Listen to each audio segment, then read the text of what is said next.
The Gallerine, a Scottish Highlander series opener. The Ghosts of Culloden Moor, Book 1. Written by L. Muir. Narrated by Andrew McDermott and Jen McGurk. Chapter 1. Introductions. Soncerae's point of view. The Moors of Culloden never give up their dead easily. Oh, the place seems peaceable enough, and many find solace walking the trail that was once a road, visiting the stones they believe mark only the graves of their ancestors.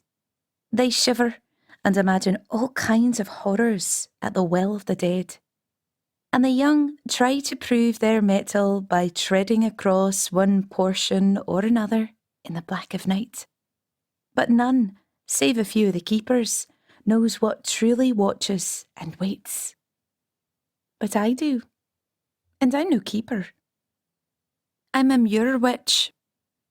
My name is Soncerae, and I've found a way to win back the lives of a certain group of warriors.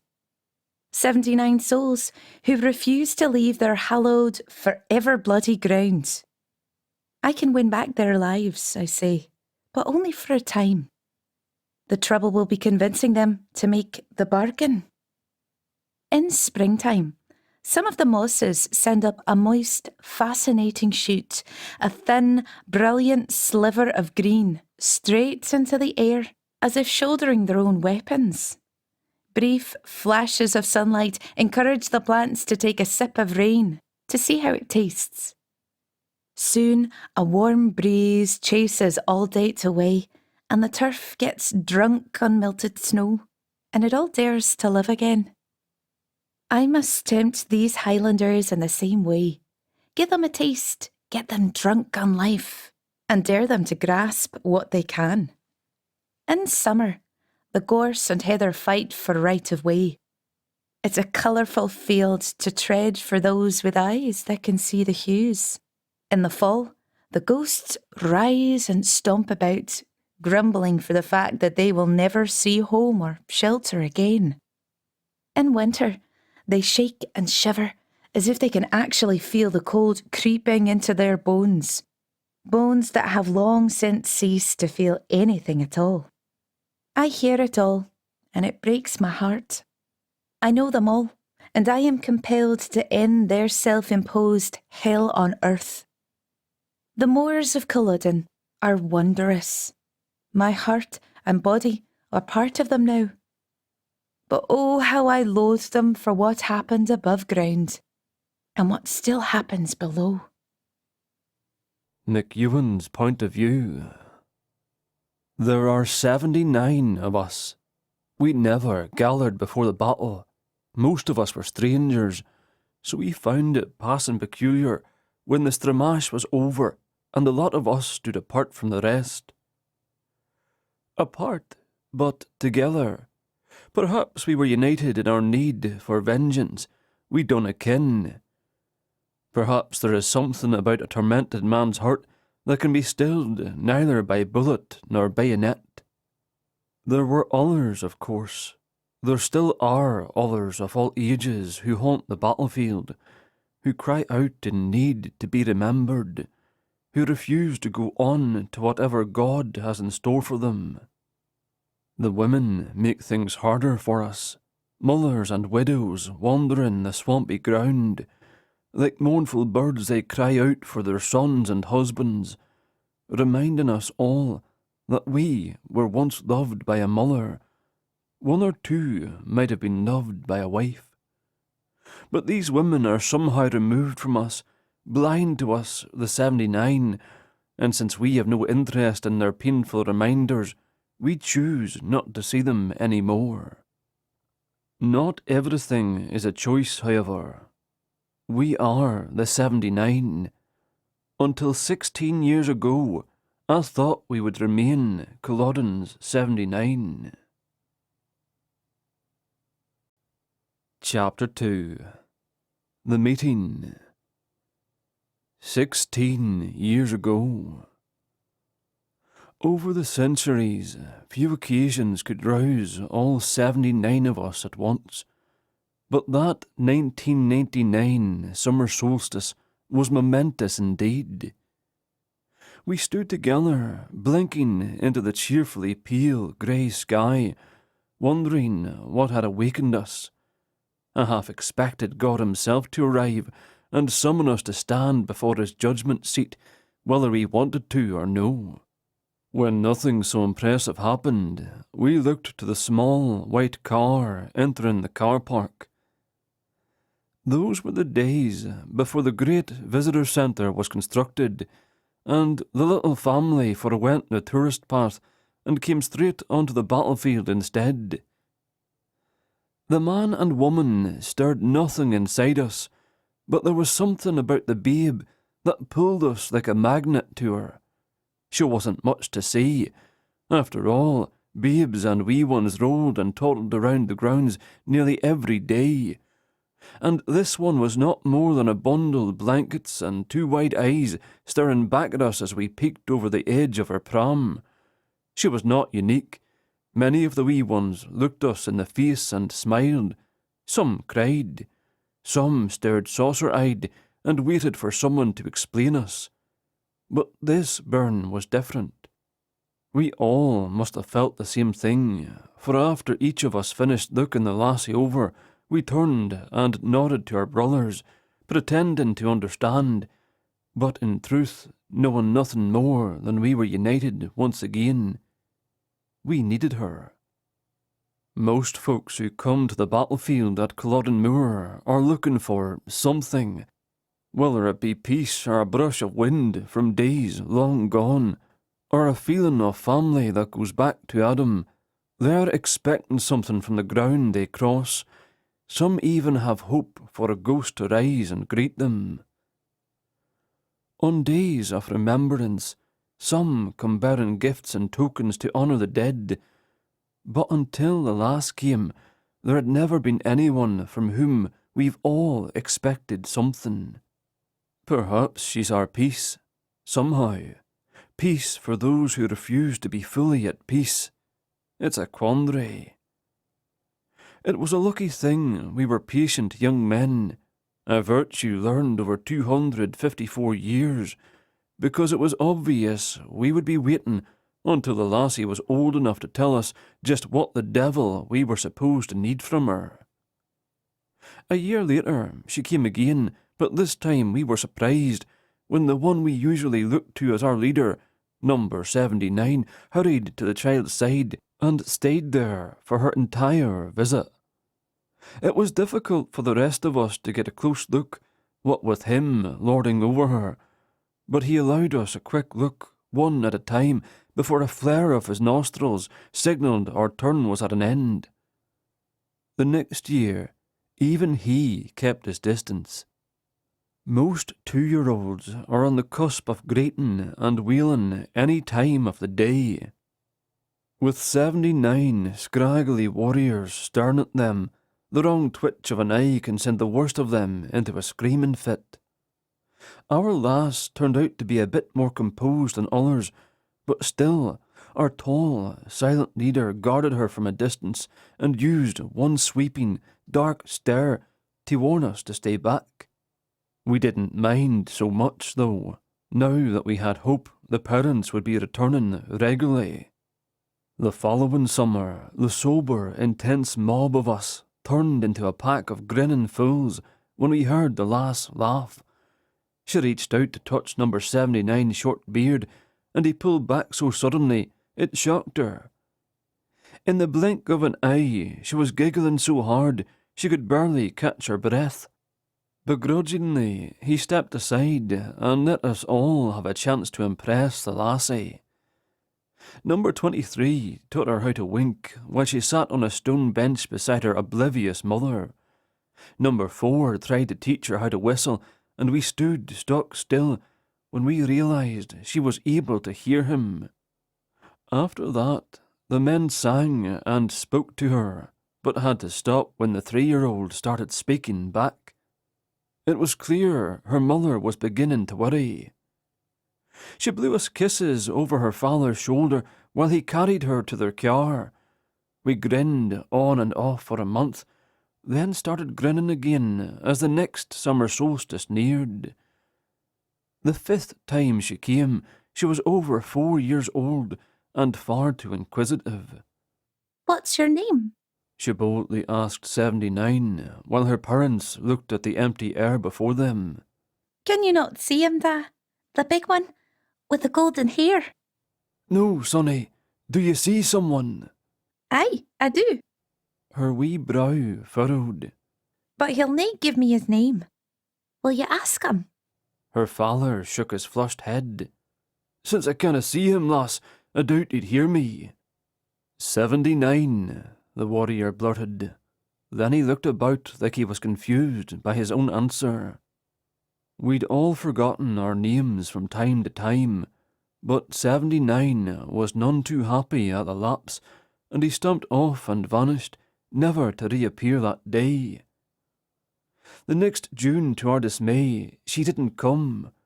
The big blonde was fit to explode like a keg of gunpowder, and in the following week we kept our distance while he stomped around the car park more than 100 times, as if he could summon her to him, but it was no use. That year passed slowly for us all. When the lass was 7, she hardly noticed us. She had a purple plastic purse with puzzles and games inside it. All we could do was look over her shoulder or peek up into her face for a heartbeat or two before we were ethereally shoved out of the way by the next man. But at least she'd come, and we knew she was alive and hale. You never know with children. It wasn't so long ago that a cold Scottish winter could steal the breath of many a burn, and the graveyards were scattered with small, square stones. But those days had been washed away by penicillin, and we thanked God that our lass hadn't been born before that miracle. Our lass. Sonny, we called her, as did her parents. When she was 8, she left her parents' side, strode straight over to 79 and took his hand. For the whole of her visit, she walked the battlefield with him, chatting his apparitional ears off. He looked uncomfortable with some of her questions and glared at anyone who came near enough to eavesdrop, but he never pulled his hand from hers. And when the afternoon waned, and her parents called her back to them, she seemed content enough. One winter day, when we were all shivering up against our stones and our memories, our despair was interrupted by a surprise visit. Sonny's thrusting mother stood by their car, while the lass hurried over to the monument and her mob of loyal warriors. We are on our way to Inverness, and my da said I could stop for a mite. She shivered and wrapped her scarf tighter around her head, then pulled the edge down beneath her chin so we could see her quickly reddening face. Have any moved on since I was here in the spring? 79 frowned and shook his head. Moved on? Asked Fraser. And miss a visit from our Sonny come June? He laughed, and the others laughed with him, but it was clear we were all a bit unnerved by her question. The lass didn't laugh. None of you? You're sure? Aye, lass. 79 put his hands on his hips. It's no child's place to tell a man when he should go and when he should stay, aye. I told ye, I'll go when I've been heard and not before. The rest feel the same. She smiled hopefully and rushed forward. But don't you see? I've heard ye. 79 patted her head, and I could almost imagine the scarf moved beneath his insubstantial touch. Ye canna understand. It's Prince Charlie that needs to hear me, to hear all of us. We'll stand our ground until that day. No mistake. He twirled his finger and pointed to the car park. Now go, before you catch your death. Not one of us is worth your taking ill. She strode away as she'd been told, but shook her head as she dragged her wee purple boots. You're wrong, Simon McLaren.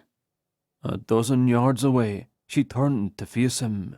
You're worth as much as all God's children, I asked. The look she gave him seemed oddly confident for a girl of 8, and while we all contemplated her words, she climbed in her car and left us. From then on, Sonny came twice a year, at Samhain and summer solstice. In 2007, the National Trust for Scotland built the great Culloden Visitor Centre. In the spring of 2008, we were all on tenterhooks when the lass went inside. One man volunteered to accompany her, the only soul willing to brave the place, Ewan McPhee. It took her a good, long while to walk through the exhibit, Ewan reported later, but when she went inside the battle room, she'd burst out of the door in less than a minute. Ewan himself was so taken aback by the skirmish replaying around him, he failed to follow her. But others were peeking through the thick glass and saw her run past the weapon displays and out the exit. Tears poured down her young pink cheeks as she passed through us and ran into the grassy field. 79 followed the distraught lass and wrapped an arm around her shoulders. Together they strolled away from prying eyes, while the rest of us waited for Ewan to tell us what he'd seen. It sounded quite a horror, and though I'd been a wee bit curious in the past, nothing could have tempted me to enter the building afterward. By the time Sonny's parents came outside, she had recovered enough to join them. Together, the family walked around the field with their newfangled headsets, lecturing them on how the battle had unfolded. We'd eavesdropped often enough to know what they were hearing, and while the lass listened to dramatised accounts, she eyed us all through a thick curtain of tears. At the end of the strolling tour, she was stunned and spent, and had to be led back to the car park by her troubled father. We truly wondered if the man would ever let her visit again. Not if he were wise, he wouldn't, but deep down, I prayed the man was a fool. Chapter 3. The Bonding. At the tender age of 10, our lassie began studying us. She wanted our names and patiently waited for us to remember them. Some could recall their lives before we arrived on the battlefield. Others had to wait another 8 months or a year to bring it to mind while the lass was on the grounds, so they could be recorded in her special notebook. Her parents were an odd couple of ducks. After the age of 8, they began treating her differently, allowing her to have free rein of the place as long as she stayed within sight of them.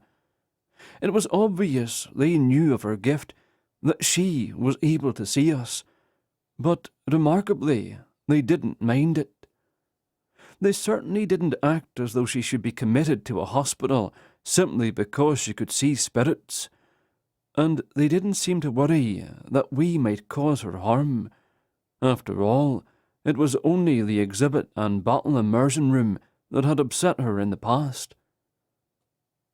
When she was 13, she braved the building once more. By the time she emerged in tears yet again, we were all standing just outside the doors, ready to brave the place ourselves if she hadn't shown herself soon. If we'd had our druthers, we'd have never come so near the exit, of course, for Ewan McPhee had come out far whiter than when he'd gone in, and that was saying something for a dead man. In the end, we reasoned there was nothing inside we didn't already know, so all were happy to avoid the place. It took years for the lass to interview us all with what the few days she spent at Culloden, but by the end of a cold Samhain visit, she had finished.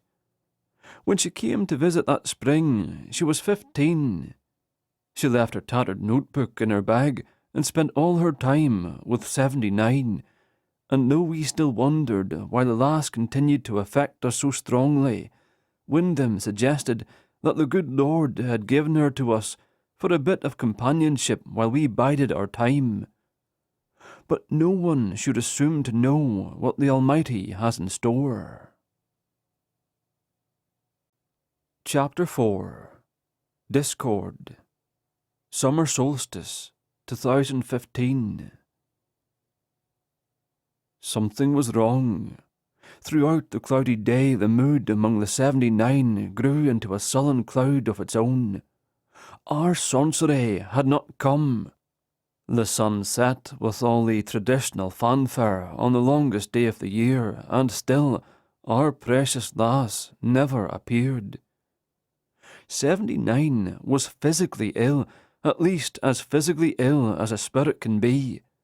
I saw him dry-retching in the gorse when he thought no one was looking, but we all watched him out of the corner of our eyes because we knew that no matter how disappointed we all were, and our disappointment weighed heavier by the minute, we knew it was somehow worse for him.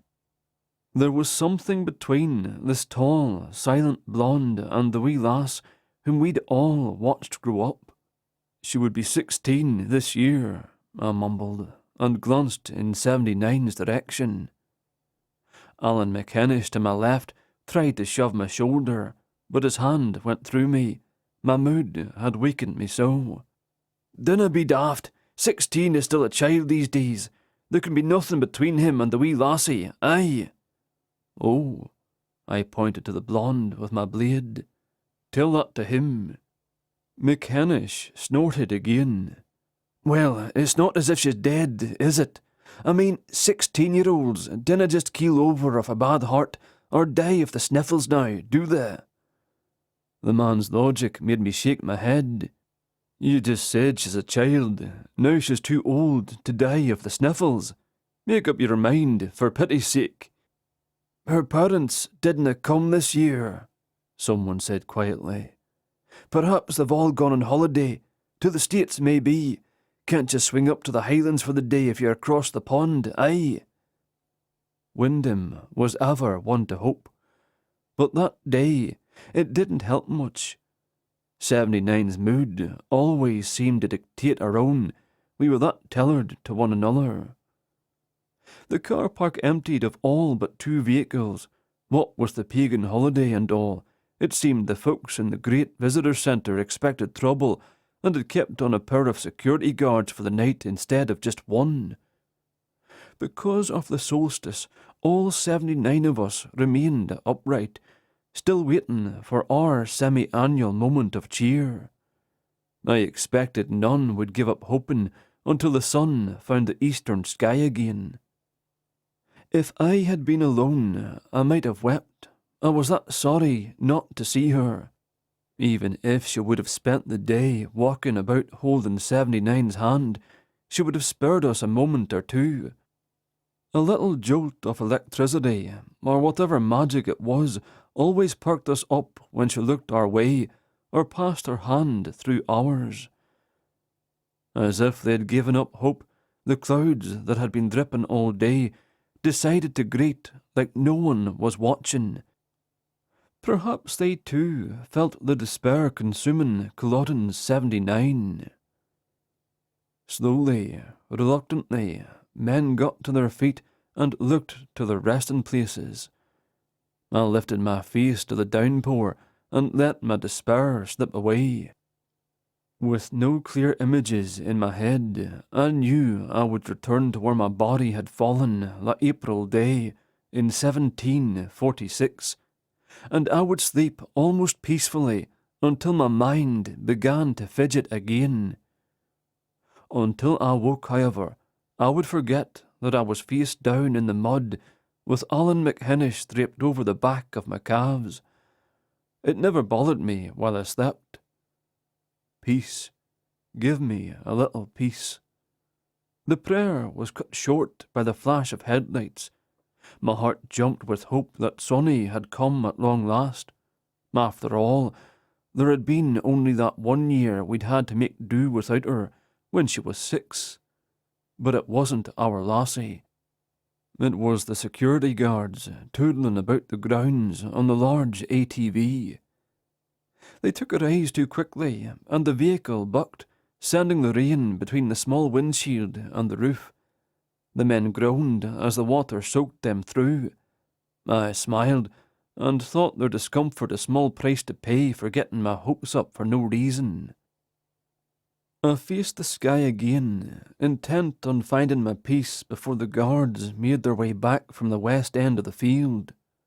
Another light caught my attention, however, and I looked to the small car park near the entrance. My truck had parked there. Teenagers or tardy Wiccans, I wondered. Too late for solstice. Teenagers, then. But suddenly the air stirred around me, and my brothers rose to face the same direction. 79, present and alert. It meant one thing. Sonny had come. I took a step, then stopped. Something was wrong. The pull that had tugged at my breast was gone, and in its place, opposition. Stay back, it insisted, with no voice at all. I found 79 beside the memorial cairn, standing before the wood bench upon which he'd been moping a few moments before. A fierce storm raged in his eyes as he watched the truck, and I wondered if some demon were trying to keep us all from our lass. Or was our lass even there? Was something else able to bring us all to attention as she did? Others began to back away, no doubt forming the same fears in their minds. Demons were nothing to trifle with. We were safe on Culloden soil. It was hallowed ground, dedicated and consecrated by a dozen different religions, and even if it hadn't been, we'd consecrated it ourselves 100 times over. We'd been God-fearing young men, all. Nothing much could cause us dread, but still we were wary. The driver's door opened, and a woman stepped out into the rain wearing a long, dark cloak. Her head was covered with a hood, but the steady rain didn't affect it. She moved to the rear and opened the tailgate. With her back to us, we couldn't tell what she was unloading until she moved to the far side of a large trolley and began pushing it toward us. Wood logs, piled high, a weight no small woman should be able to push, but she did. We waited, breathless, resisting the mild, invisible force that pushed us back, still hoping our lass was near. The cart caught on the edge of the walkway, and the small woman stopped short. She waved one hand, rolling her fingers as she did so, and the cart moved of its own accord. When many of us gasped, she looked up and grinned, a fine, wide smile full of mischief. There was no need to see the rest of her face. This was our Sonny. Should come. I looked around to share relief with my brothers. 79's shoulders relaxed, but his face bore only worry. I wondered what he knew that the rest of us did not. He took a step forward and raised his hands toward her. No! His head shook furiously. Don't do this! Even from a distance, we heard her clearly. I must. Her voice carried easily enough through the curtains of rain. 79 turned in a circle and swung his arms at us, shooing us away. Go! Begone! Stay away from her! There was something in his voice that made us obey. The man was terrified, and if he was terrified, then so were we all. He could have no peace from us, however, and our only recourse was to flee to the distant edges of the battlefield. None would step beyond hallowed ground, but we would go as far as we could. I walked backward for a piece, watching as I went. The lass continued toward the monument, pushing her cart before her with nothing but the wave of her hand. Once she stood in the centre of the space, she unloaded the wood and began to stack it as if for a massive fire. A low whirring came from behind me. The guards were returning. No doubt the lass would be in serious trouble for even considering making a fire on National Trust property, but there was little I and my brothers could do about it, even if there were 79 of us. Chapter 5. The Gallery. The ATV came up from the lower field, with bright lights piercing through the still heavy curtains of rain. I watched the faces of the two guards, waiting for their reaction at finding a civilian on the property so late.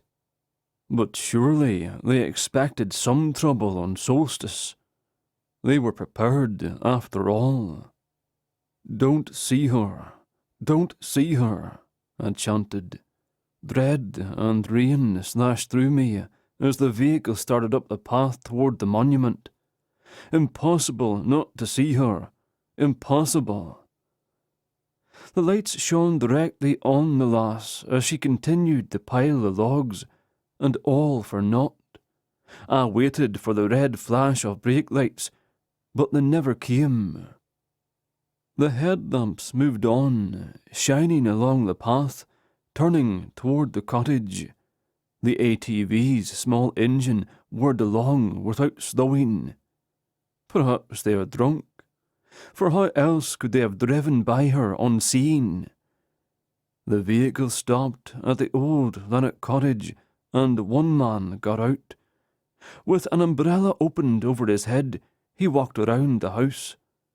Perhaps he needed to relieve himself before coming back for a confrontation, but the man did no such thing. He aimed his small torch through the window and took a look. He continued around the building and peered through another pane of glass. A moment later, he climbed back into the ATV and shook the water from his umbrella. The engine roared to life once more, and the guards turned toward the car park as if it were just another night on the moor. 79 tilted his head at Sonny. "What do you intend to do with a rain-soaked pile of logs, then?" She smiled and shrugged her shoulders, but continued her task. "Don't do this," he begged. "We can continue as we have, surely." He moved close to her, and she straightened. With his head bent, their faces were inches apart. "Please." He suddenly placed a hand on each shoulder and pulled her to him. Her hood fell back, but caught on the top of her head. She looked into his eyes for a moment, then closed her own. Her chin lifted slightly. "Don't do it." The big blonde lowered his mouth to hers, and I realized they could feel each other. His hands had pulled her shoulders. His lips stopped where hers began. But how could that be? I thought back to all those visits. Why had I never noticed before? She'd taken his hand any number of times. They'd walked every inch of Culloden, and 79 had held tight to her. How? Did he feel so strongly for her? For when my emotions ran high, I was more substantial.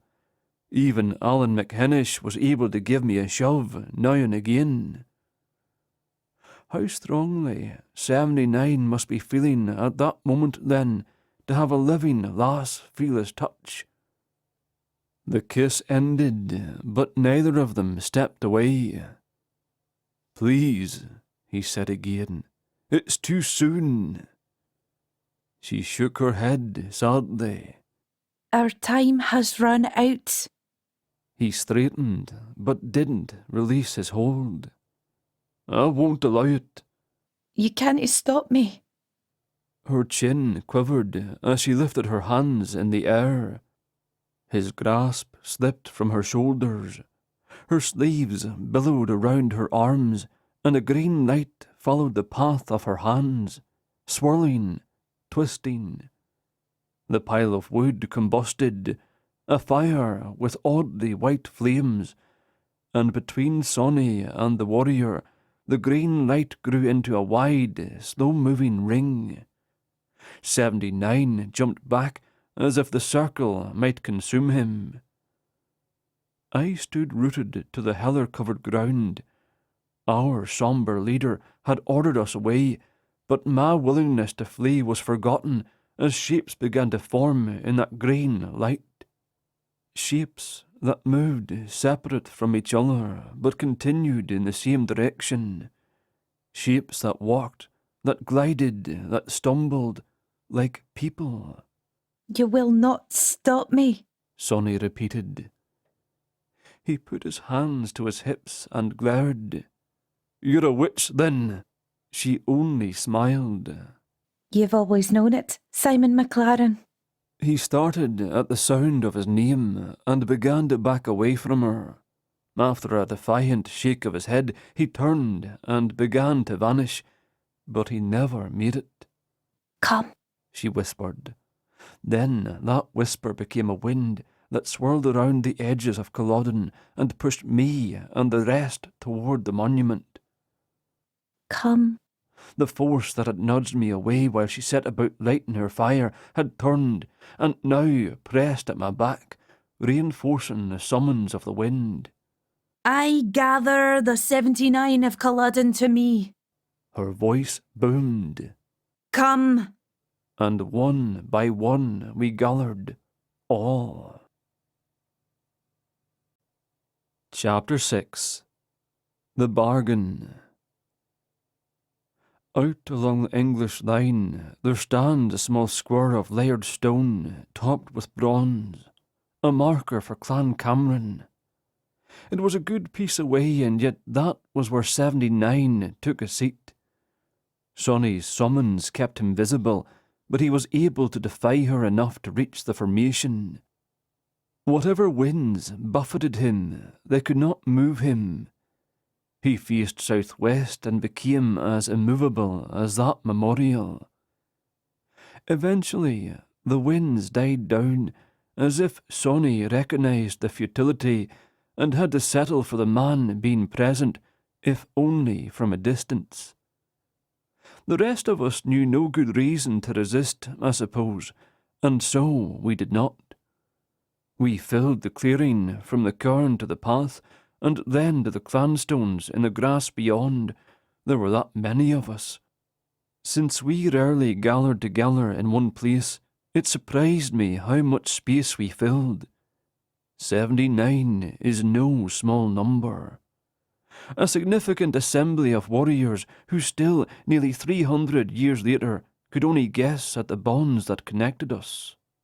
Welcome, Soncerae said, warm and friendly as the smile on her face. Her eyes were wide with excitement in spite of the exchange she'd had with 79. She pulled the hood from her head and laid it on her shoulders. Still a short lass at 16 years. Still our precious lass that could see us clearly without effort. Of course she was a witch. And like she'd told 79, of course we'd known it all along. But I'd never thought of her that way. She'd never done the odd things that self-proclaimed witches did when they walked across our hallowed fields. Soncerae was simply our tether to the living world, a deep breath of fresh, life-giving air we were allowed to inhale a few times a year. Her earlier words suddenly repeated in my head. Out of time, she'd said. Then, as if there were a viable, beating heart in my breast, it felt near to bursting at the thought of never seeing her again. I couldn't resist calling out, Are you ill, lass? She searched for my face, then smiled and swallowed. Not ill, no. Every one amongst us relaxed a bit. Apparently, I hadn't been the only one to overhear her conversation with 79. I hadn't been the only one to worry. "Then what time is it that has come?" asked number 7. He'd been all of 8 years old when he fell on the battlefield.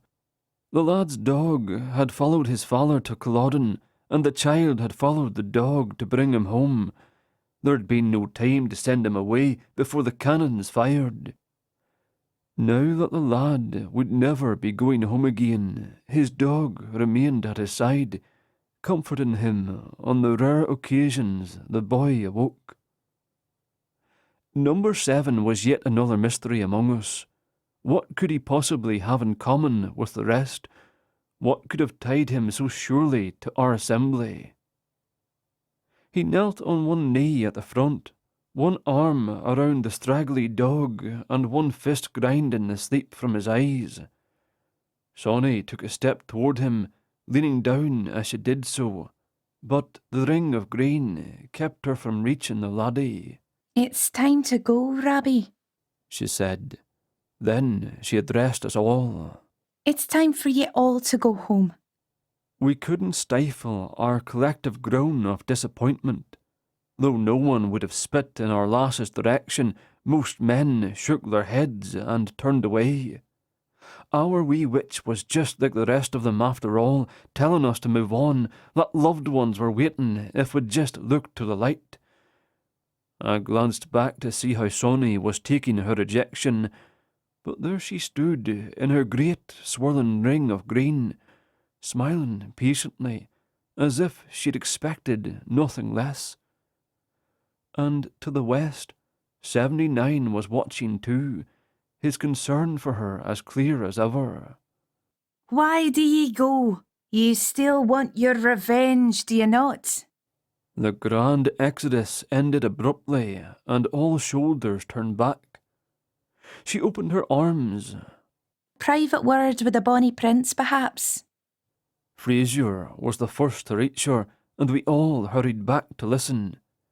"Name your price, lass," "Och, now." she chided, shaking her head and tucking her hands beneath her cloak to rest on her hips. "Dinna be offering your soul to the devil when ye ken he's in the market, aye?" Many heads nodded, including my own. The lass was wise beyond her years, and I wondered where she'd acquired that wisdom. A grandmother, perhaps, a grandfather, for it was a fact we didn't hear such phrases from the younger tourists these days. "Are you sure it's not the devil you've made your bargain with, Soncerae?" 79's voice rang out around us, even though his form lingered on the Cameron marker. "He knows I haven't," she muttered to the rest of us. Then she shouted over our heads, "Ye ken I haven't." The forms in the green light paused and took notice of us all. Their faces turned menacing like dogs sensing danger. Soncerae quickly waved her hand, and they went back to their circling.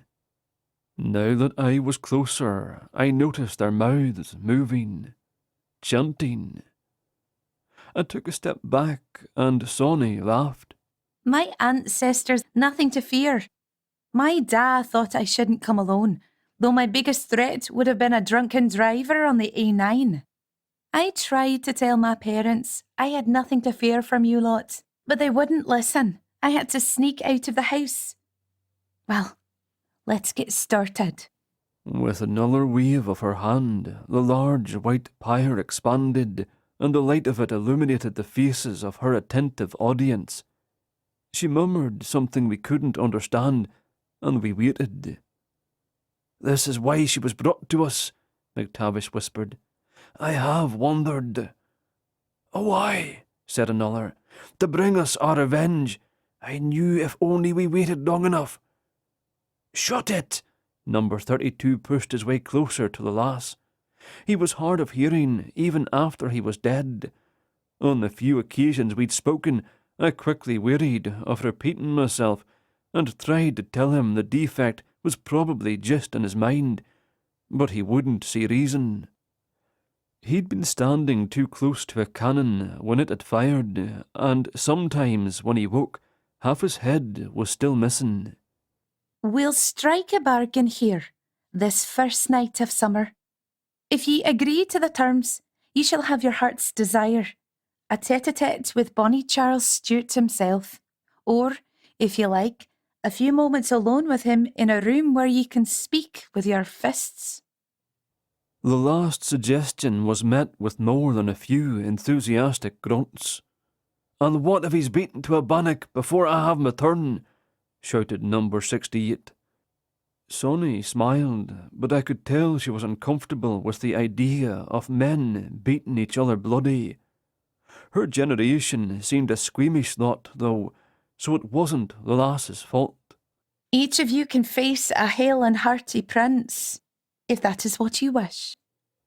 Did she suppose we would want something else? If so, she'd be disappointed.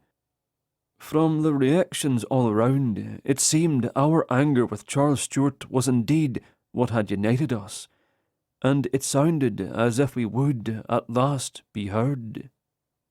"I suppose," said Fraser, "we have to promise to move on if we're given this boon. We must give up our field." Sonny shrugged the shoulders beneath her cloak, and I realised the lass was no more wet than we were. The rain, falling from the dark heavens, never arrived at her head, though it splattered noisily at our own feet. Ye will move on after your boon, but first, you'll have to earn it. Wyndham snorted. "What's it to be, lassie? A joust with prickly gorse branches? Or are we to play with the old weapons inside the centre? Will only the champion enjoy his revenge?" She rolled her eyes. No, I have a particular test of honour for each man. I grinned at this, as did the man to either side of me. A chance to prove myself after centuries of trodden the moor or sleeping face down in the mud. It sounded grand, whether or not I got my revenge, but I wasn't fool enough to say so. "What if we choose not to face this test?" asked young Rabbie. Sonny bit her lip and winked at the lad. Then she moved back toward her fire with her hands spread before her, as if the weather were chilling her to the bone. But since the rain couldn't touch her, or any man among us other than 79, I surmised that any chill she felt was from her own thoughts, and she merely took a moment to gather her courage. Finally, she faced us again. You'll face no test, Rabbie, nor the beast at your side. As for the rest of you, I'll not compel you to prove yourselves. That's your choice, but it will be your only choice. I've already made the bargain on your behalf. You'll all be moving on regardless. She ignored the grumbling. "Prove ourselves how?" Wyndham asked. A single brave act. Number 68 laughed and looked about him. "The rare damsel in distress doesn't seem to be out tonight, or would you have me go back to the battle and try harder to kill an extra Hanoverian?" The joke earned him only weak laughter, as the lot of us still hoped for further details. You'll be sent away for your quests, each quest suited to the man. She took a deep breath, then let it out slowly. You'll be alive again, Cooper, she told 68. Blood will run through your veins with no holes for spilling out again. With only a day or two at most, you'll have to perform a heroic deed. A truly heroic deed. Only then will you be granted your boon. And after your boon, you'll find little reason to come back to Culloden. The Gallerine had fallen silent the moment she'd promised that life would run through our veins again. We'll feel again. Be seen again. They'll hear us. A dozen questions were shouted at once, but one silenced us all. "But will Charles Stuart be able to feel pain?" Sonny flinched at the query, and though her throat moved visibly with a difficult swallow, she didn't look away. Yes. Was the important question asked and answered, silence settled around us. On any other day, we would have slipped back into our resting places, but I assumed all our minds were reeling as mine was, and even if we had been able to clear our heads, I doubted we could have walked away due to the pulling force Sonny still held over us. We were obliged to stay, but we wouldn't have left for the world. And still, 79 sat upon the Cameron marker. Chapter 7. First. We knew the devil and his demons were out there, stalking the perimeter of our holy soil like a pack of wolves, and now Sonny was going to send us away from safe ground. So I asked her how she could expect it of us. The devil will have no right to you, I swear it. 32 snorted, and it won him a few dirty looks. This is our lass, I pointed out. I trust her word, though it wasn't strictly true. It wasn't her word I counted on. I trusted she wouldn't send me to hell if that was at all within her control. But more, I trusted the way I'd felt the moment her father had pulled his car onto the property with a 4-month-old babe inside. My trust came from the small voice in my head that had announced that this lassie touched my destiny. And now here she stood, asking for my leap of faith. She sighed and smiled into my eyes, a little wink of gratitude for daring to speak up. Well, Rule McEwan, will you be going first then? Revenge. Aye.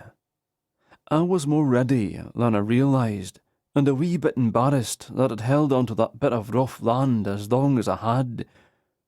But my steadfastness was about to be rewarded when man Knuckles introduced themselves to a certain laddie's face for leaving us leaderless back in 1746. Just the thought of it had my anticipated blood a-boiling. I stepped forward, and the others moved aside, all but 32, who stayed close so he could hear what was said. You're a brave man, Rule. You were brave long ago, and you'll be brave yet. I have great faith in you. When you've accomplished your noble deed, I'll come and give you what you most desire. But not till then, do you ken? I have great faith in you. When you've accomplished your noble deed, I'll come and give you what you most desire. But not until then, do you ken? Aye, Brace yourself, my friend, she said, with a grin on her face and the childlike excitement that always danced in her eyes. You're brave to go first, but to be honest, I doubt much could go wrong here. Much? McEwan, a Highlander romance. Written by L. Muir. Narrated by Andrew McDermott and Jen McGurk. Chapter 1. Culloden Moor, Summer Solstice, 2015. An innocent breeze stirred and meandered across the moor like a child wandering aimlessly in its sleep. It passed by Sonny, twirled its fingers in her fire, and moved on. Rule McEwan wanted to keep his gaze on the low green lights that swirled just off the ground to the height of his bucket-top boots, but he dared not look away from the teasing witch's eyes. Suddenly, she reached past the green knight to touch his cheek, flung out her other arm, then laughed. Usually he revelled in the sound, but this time it followed him into a great black abyss. All sight was stolen from him, along with the sense of solid ground beneath his feet. But before he could worry about how long the fall to hell might take, the ground slipped back into place beneath him, flatter and more solid than the Muir. Into his hands slipped a long, thick board about chest-high. At least, that was what it felt like. I can feel. The darkness peeled back slowly to show a fire burning before him. A fairly normal one this time. No green glow, no strange white, just an expected orange flame rising from a wee pile of logs.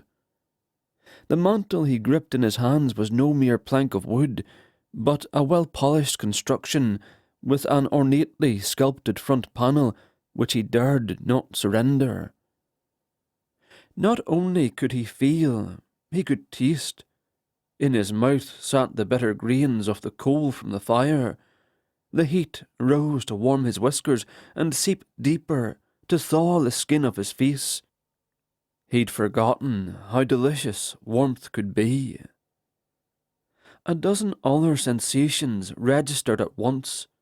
The feel of his tongue in his mouth, the air moving in and out of his lungs without thought, the shift of his toes in his boots as he concentrated on standing very still, until he could understand what was happening to him.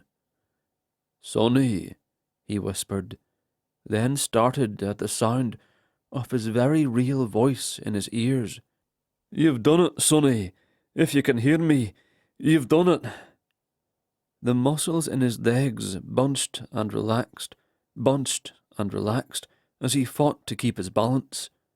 The weight of his own body was another memory returned. "Revi Resco," he whispered. "God help me, Revi Resco." Excuse me? Rule glanced up to his left. A dozen feet away, a woman sat upon a high-piled bed. 4 round, carved posts stood at the corners with a canopy of rich green velvet draped between them. Her legs were tucked beneath the bedclothes, and she wore only a thin, white shirt with something painted on the chest. In her hands she held one of those iPads, much larger than a mobile phone. Her eyes were wide with surprise, but she remained where she was, as if she feared him not at all, a strange man in her bedchamber. "A big pardon," he said, still clinging to the mantle lest he fall. "Revi Resco, my clan motto, means a grow strong again." She tilted her head, her mouth quirked to one side with a sardonic smile, and she shook her head. Sorry, buddy. You've got the wrong room. Rule finally noticed the sensation of blood pumping through his veins, along with the pleasure of her proximity.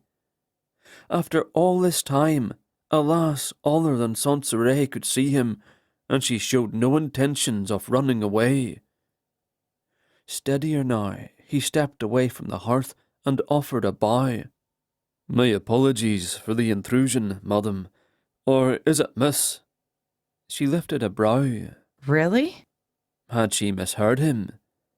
"I meant to ask if you were married." Merit?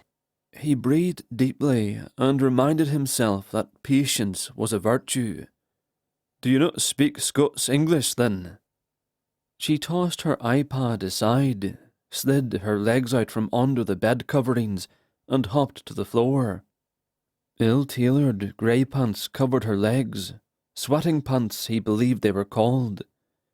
He'd seen many a lass dressed in similar fashion, especially the teenaged ones who came to the battlefield unwilling, on trips with their school classes, but he never imagined them as nightwear. Still, the woman showed no fear. I've never heard of Scots English, so maybe not. Innocently, his gaze dropped to her chest, where he was now able to read the words painted there. "Back off, I got this." Without thought, he made note of her shape, and honour demanded he return his attention to her face. "I was under the impression that ladies wore finer things to bed, with bits of lace and, He blushed, remembering the glimpses he'd had of television screens in the guard's office, of pictures on the wee wireless telephones carried about by tourists. It was hardly a topic for discussion with a woman he'd just met. "Forgive me," he said, for the second time since being brought back to life. "Rule McEwan at your service." He noticed he wasn't the only one blushing now.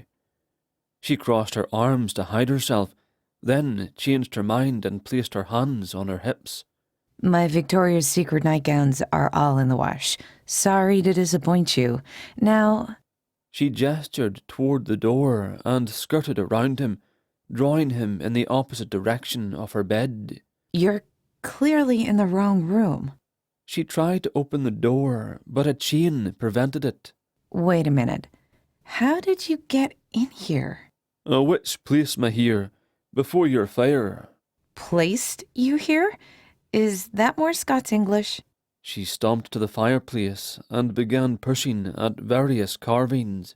If there's a secret entrance, they should have warned me about it.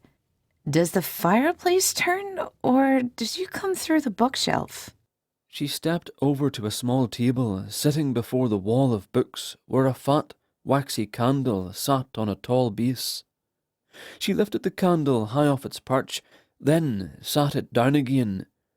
Strangely, she repeated this ritual 4 times before facing him again.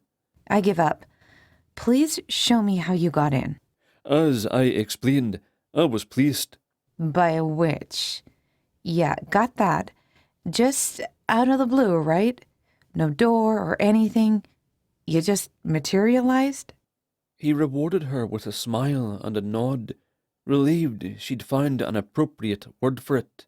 Okay, fine. Let's forget about how you got in. Let's focus on getting you out. She returned to the exit, removed the chain, and gestured to the hallway as she pulled the door open. Rule leaned his shoulder against the side of the large hearth with its disproportionately wee fire. He folded his arms and crossed his ankles. "I fear 'tis not so simple as showing me the door, milady." She frowned at the sound of distant voices, then sighed and closed the door again. When she next spoke, her voice was quiet. Fine. You want to tell me what's going on? You part of some package deal I didn't know I was signed up for? Because I'll tell you right now, I'm not looking for some Highlander fantasy. She was suddenly stricken with alarm and gasped.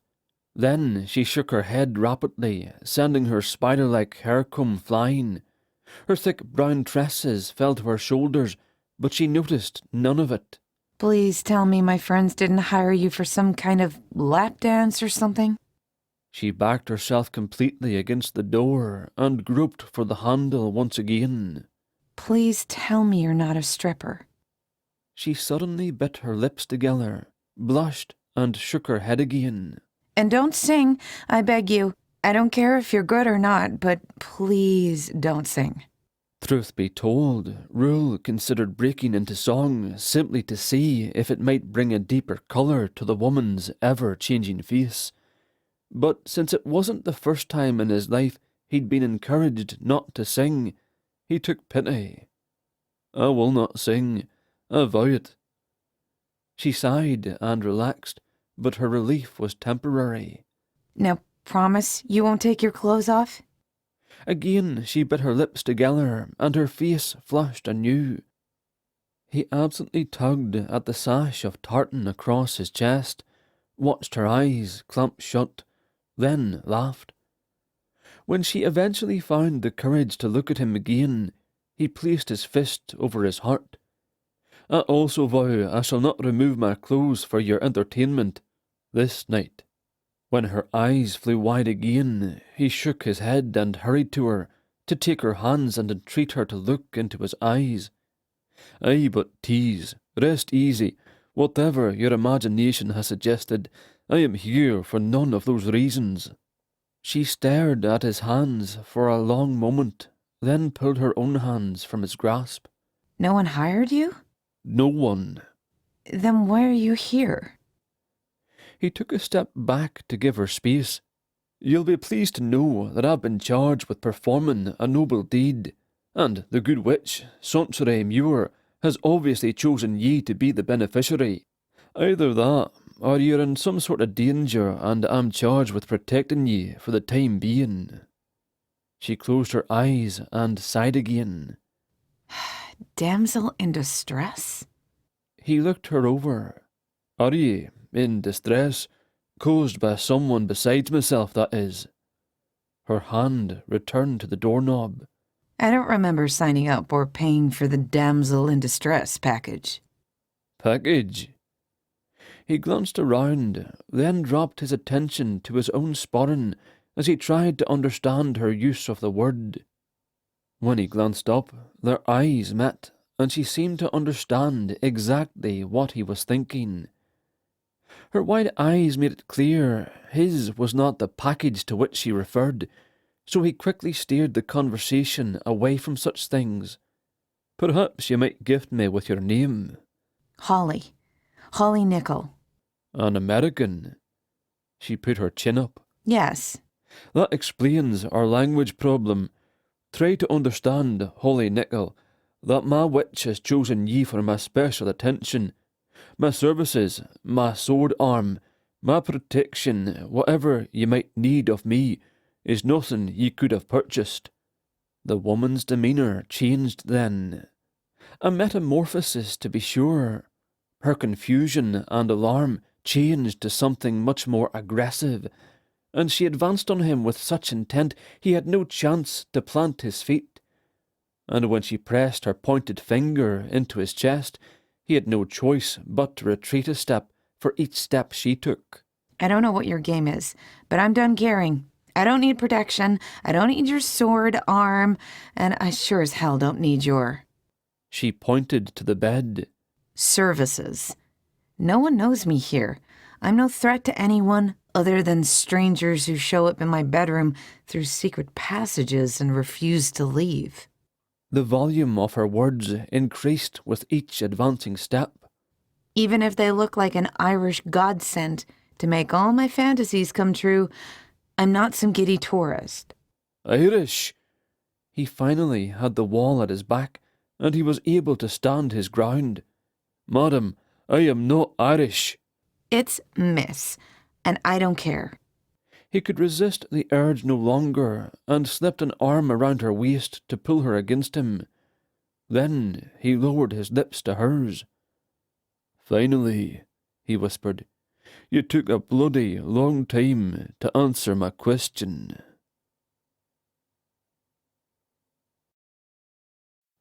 Chapter 2. Glencalla Castle, Argyll, Scotland. Holly's typically logical thoughts turned into a mangled traffic jam. Her eyes clamped shut despite the alarms ringing in her head, and her body switched to automatic pilot.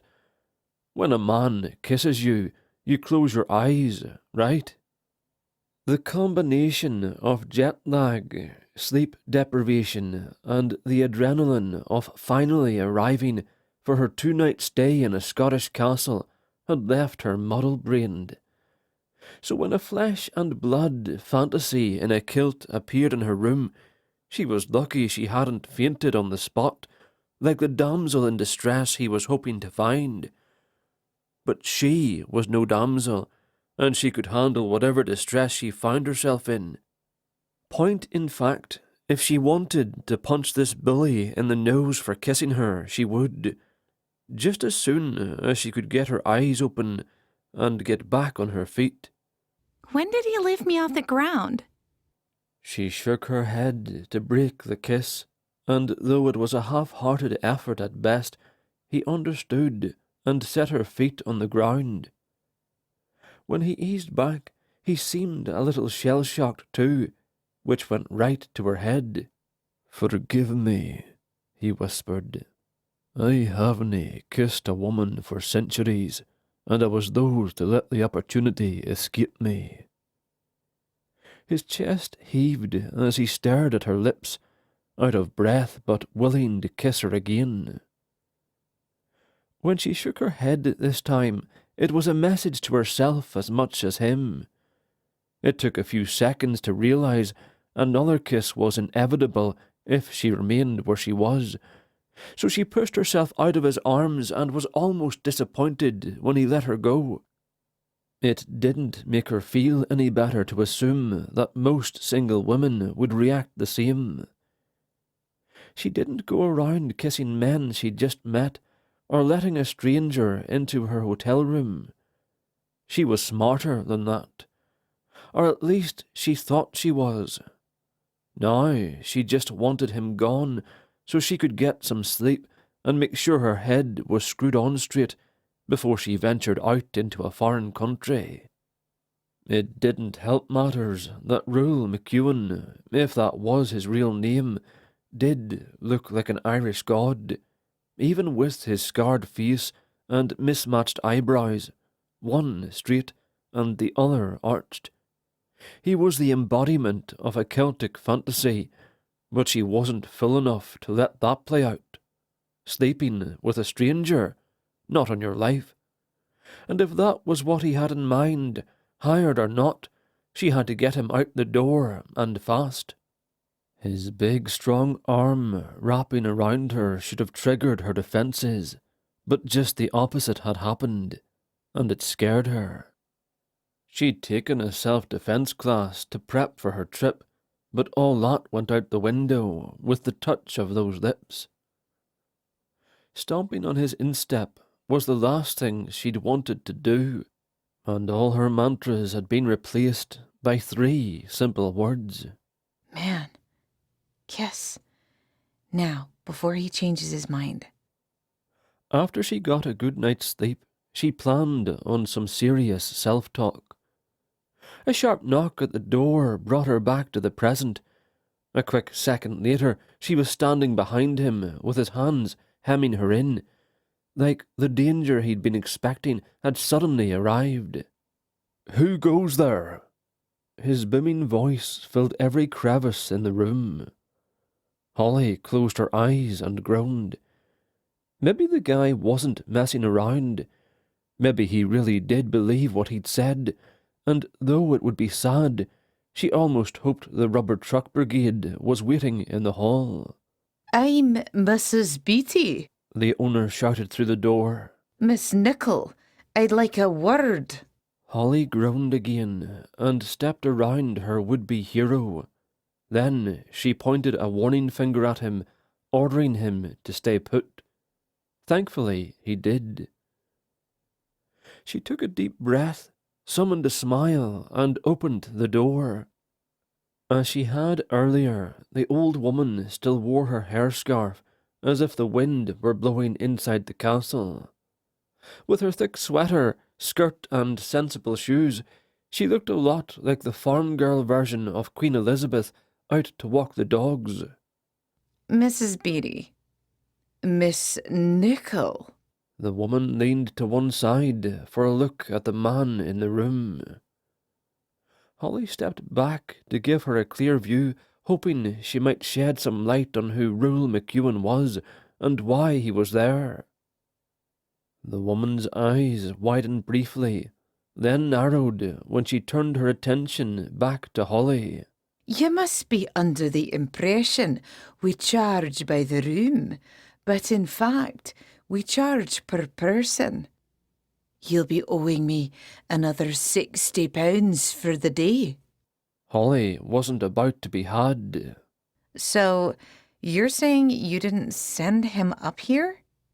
Send him? The landlady pulled her chin into her neck. What do you mean by that? Holly enunciated clearly so she wouldn't be misunderstood. I mean, he's not with me. I didn't invite him here. I don't know who he is. Do you? Insulted, Mrs. Beatty wrapped her sweater tighter and put her nose in the air.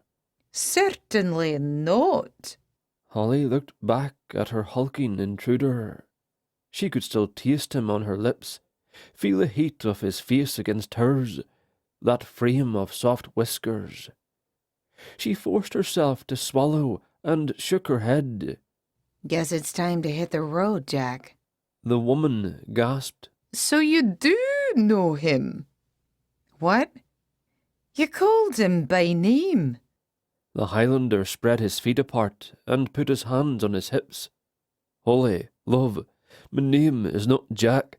I told ye. That's it. Mrs. Beatty threw up her hands. Enough of your shenanigans. Out with the pair of you. Dinna be hasty. McEwan stepped forward, reached into his sporran and fumbled around inside. Holly averted her gaze, but eventually he produced a handful of coins. How much did you say? The woman backed to the far side of the hallway and shook her head. Out with you. I'll not take another copper. You're mad. Then she turned and shuffled quickly toward the stairs. I've paid for 2 nights, and he is leaving. Nay, lass, I'll not leave your side. I was pleased. Holly put her hand up to stop him from talking and accidentally touched his chest. He caught her hand when she would have pulled it away. The awkwardness of the moment drew out until she couldn't stand it any more. I don't want to hear it. Go back to your witch, back through the wardrobe or whatever. You've caused enough trouble for 1 night. Ah, but there lies the rub. I must perform some deed before I will be allowed to go. Heavy footsteps sounded on the spiral staircase and interrupted whatever bull he planned to shovel at her. Someone far larger than Mrs. Beatty was coming. Holly peeked into the hall and painted a smile on her face as a large, middle-aged man in suspenders panted into view, then paused to catch his breath. You're the son? Your mother thought this guy was with me, but he's not. Out! The man gulped in a few breaths and leaned on the charming stone wall, a lovely detail Holly wouldn't get another chance to appreciate. Out, the pair of ye! He stepped to the doorway as she backed into the room. When he got close enough to realise McEwan had him by 3 inches and about 50 pounds, he swallowed awkwardly, then shrugged. Mum says... Is he going to refund my money? Forfeit of 1 night's letting due to bad behaviour. You will not be charged for the 2nd night.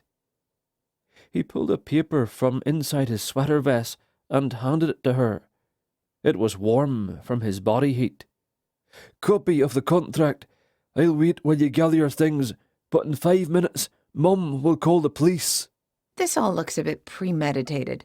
Did you overbook or something? Holly watched the 2 men trying to catch some secret communication, but McEwan only had attention for her. I am sorry for the trouble, he said, surprisingly sincere. Holly gestured for him to get out of her room. I've got 4 minutes to pack. Do you mind? As he squeezed past her, she accidentally breathed in the taste of him. At least, she thought it was an accident. But she had no time for silly indulgences. The last thing in the world she wanted was to get in trouble with the police. After all, calling home was not an option. Ever. She'd rather rot in jail.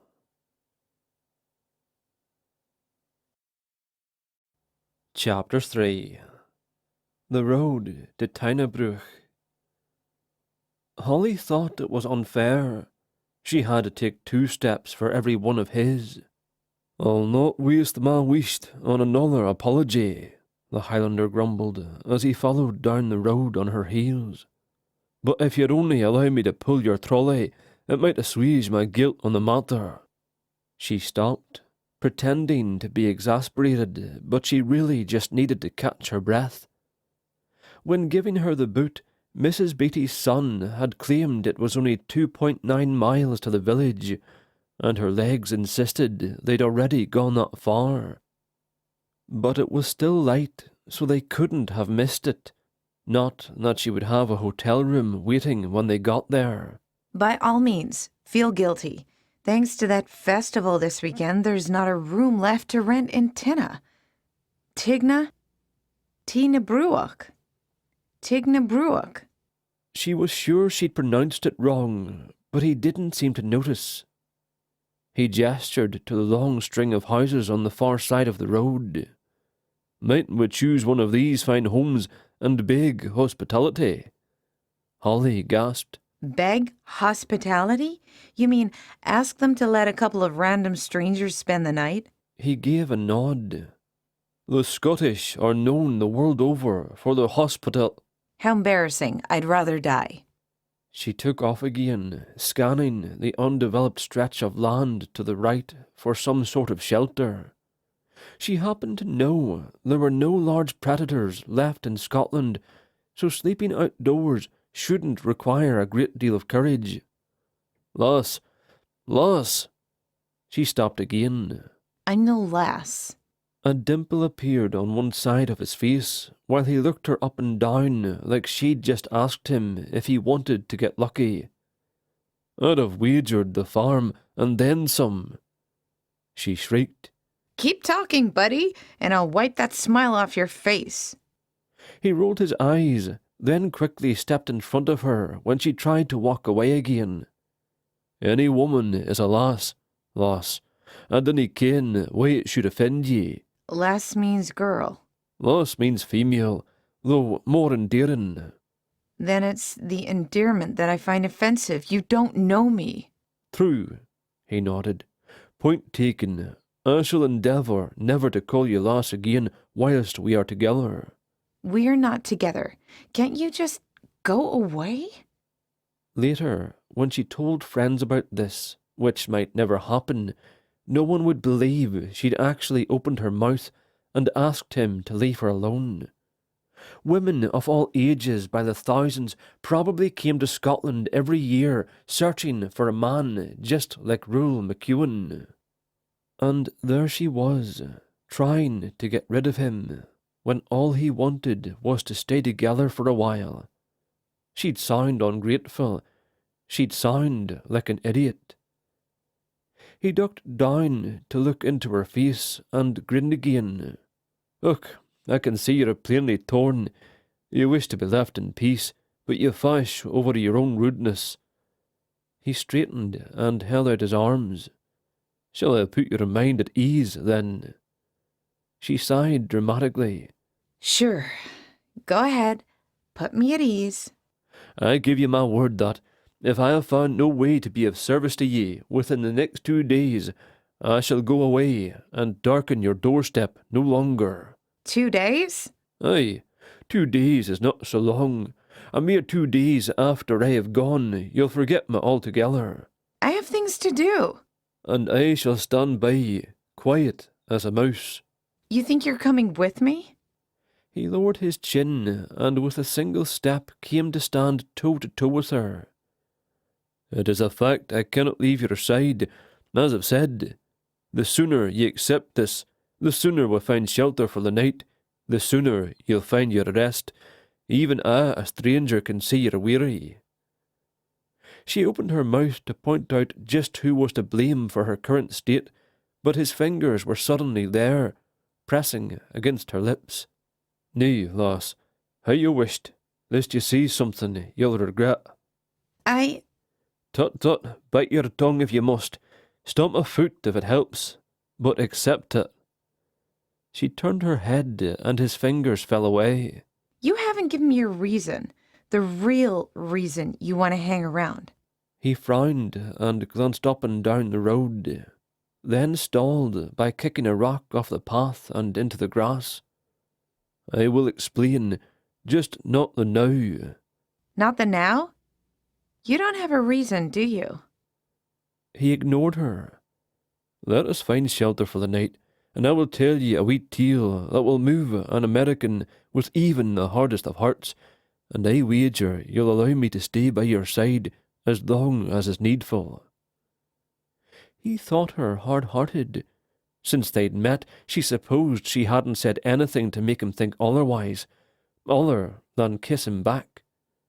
She shook the memory away. And if I don't believe your tale? "Then you may kick me out of your bed as soon as the telling is done." She gasped. He laughed. To punish him for teasing her yet again, she shoved him away with as much force as she could muster, which was so pitiful he pretended to lose his balance to keep her from looking pathetic. Once they were back to walking, he did that fist on his heart thing again.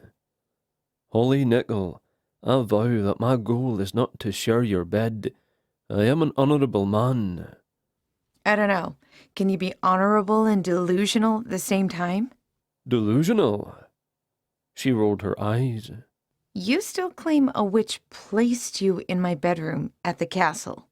He nodded. I do see your point. They walked along in silence for a moment before he spoke again. It was just a figure of speech, was it, Miss Nickel, when you said you'd rather die? It took her a second to figure out what he was talking about. You mean that I'd die of embarrassment if I had to go knocking on doors? He frowned. Is that what you intended by it? Of course. What did you think I meant? You shouldn't speak lightly of death, lass. Not with me, at least. She tried to think of a response that would lighten the mood again, but she didn't want to mock him. I'm sorry. I didn't realize. Let's chalk it up to American English this time. He nodded, then turned his head and hurried away from her, leaving her alone at the side of the darkening roadway.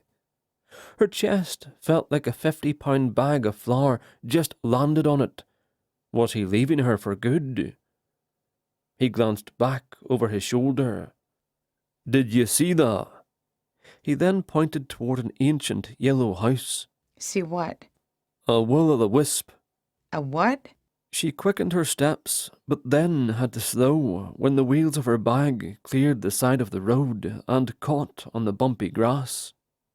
McEwan noticed her lagging and came back to take her bag from her. Hurry now.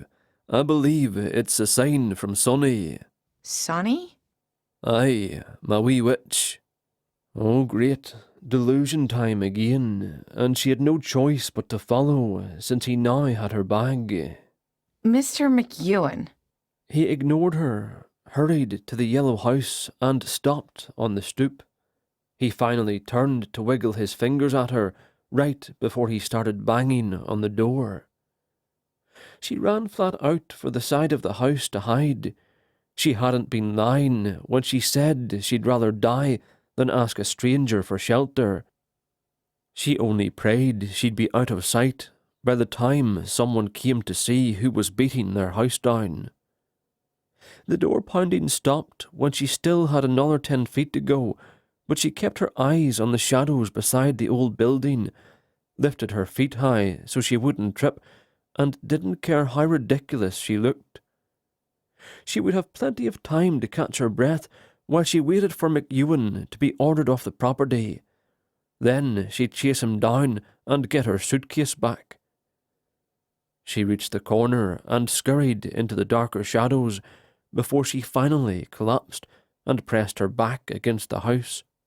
Her chest jumped with every beat of adrenaline through her heart, and that, along with her laboured breathing, made it impossible to hear what was going on in the front yard. Another 10 seconds, and McEwan would be slinking back to the road. 4 or 5 minutes later, she'd head out too.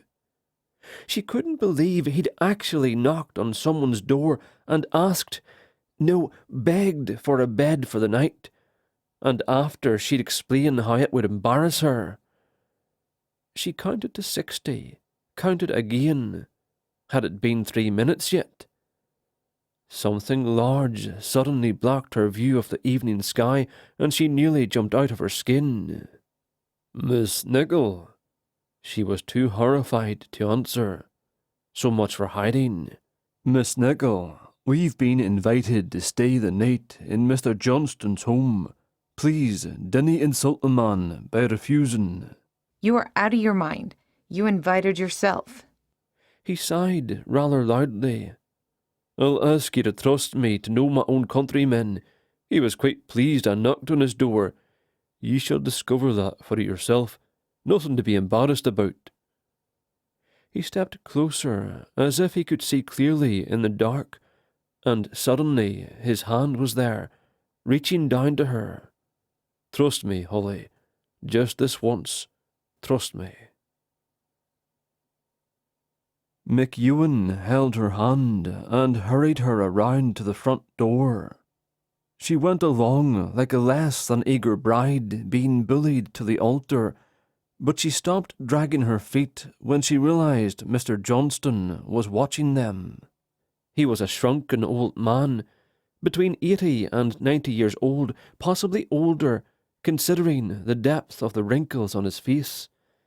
He stood so still he could have been a wooden statue left decorating the entrance to a country club if he hadn't been blocking the doorway. The only movement came from the twinkle in his eyes and a little puff of smoke released now and then from the corner of his mouth as he smoked his long-stemmed pipe. He leaned on a crooked but polished cane that might have passed for an old golf club with the head missing.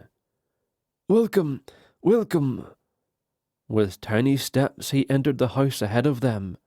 Holly spoke up right away. Sir, I don't know if he told you, but we are happy to pay you for your trouble. McEwan closed his eyes and shook his head, but said nothing. The old man turned to close the door behind them and scoffed. "Mark, dinna insult an old man, lass. Come in and welcome." She glanced at Rule, who smirked at her and mouthed the word, "Lass." Johnston waved for them to follow and moved deeper down the hall. She couldn't believe she was doing as she was told. It was like the opening scene of a horror movie, and she wasn't happy she'd been given a main role. The mystery was, would Rule McEwan turn out to be the bad guy, or would it be their eager host?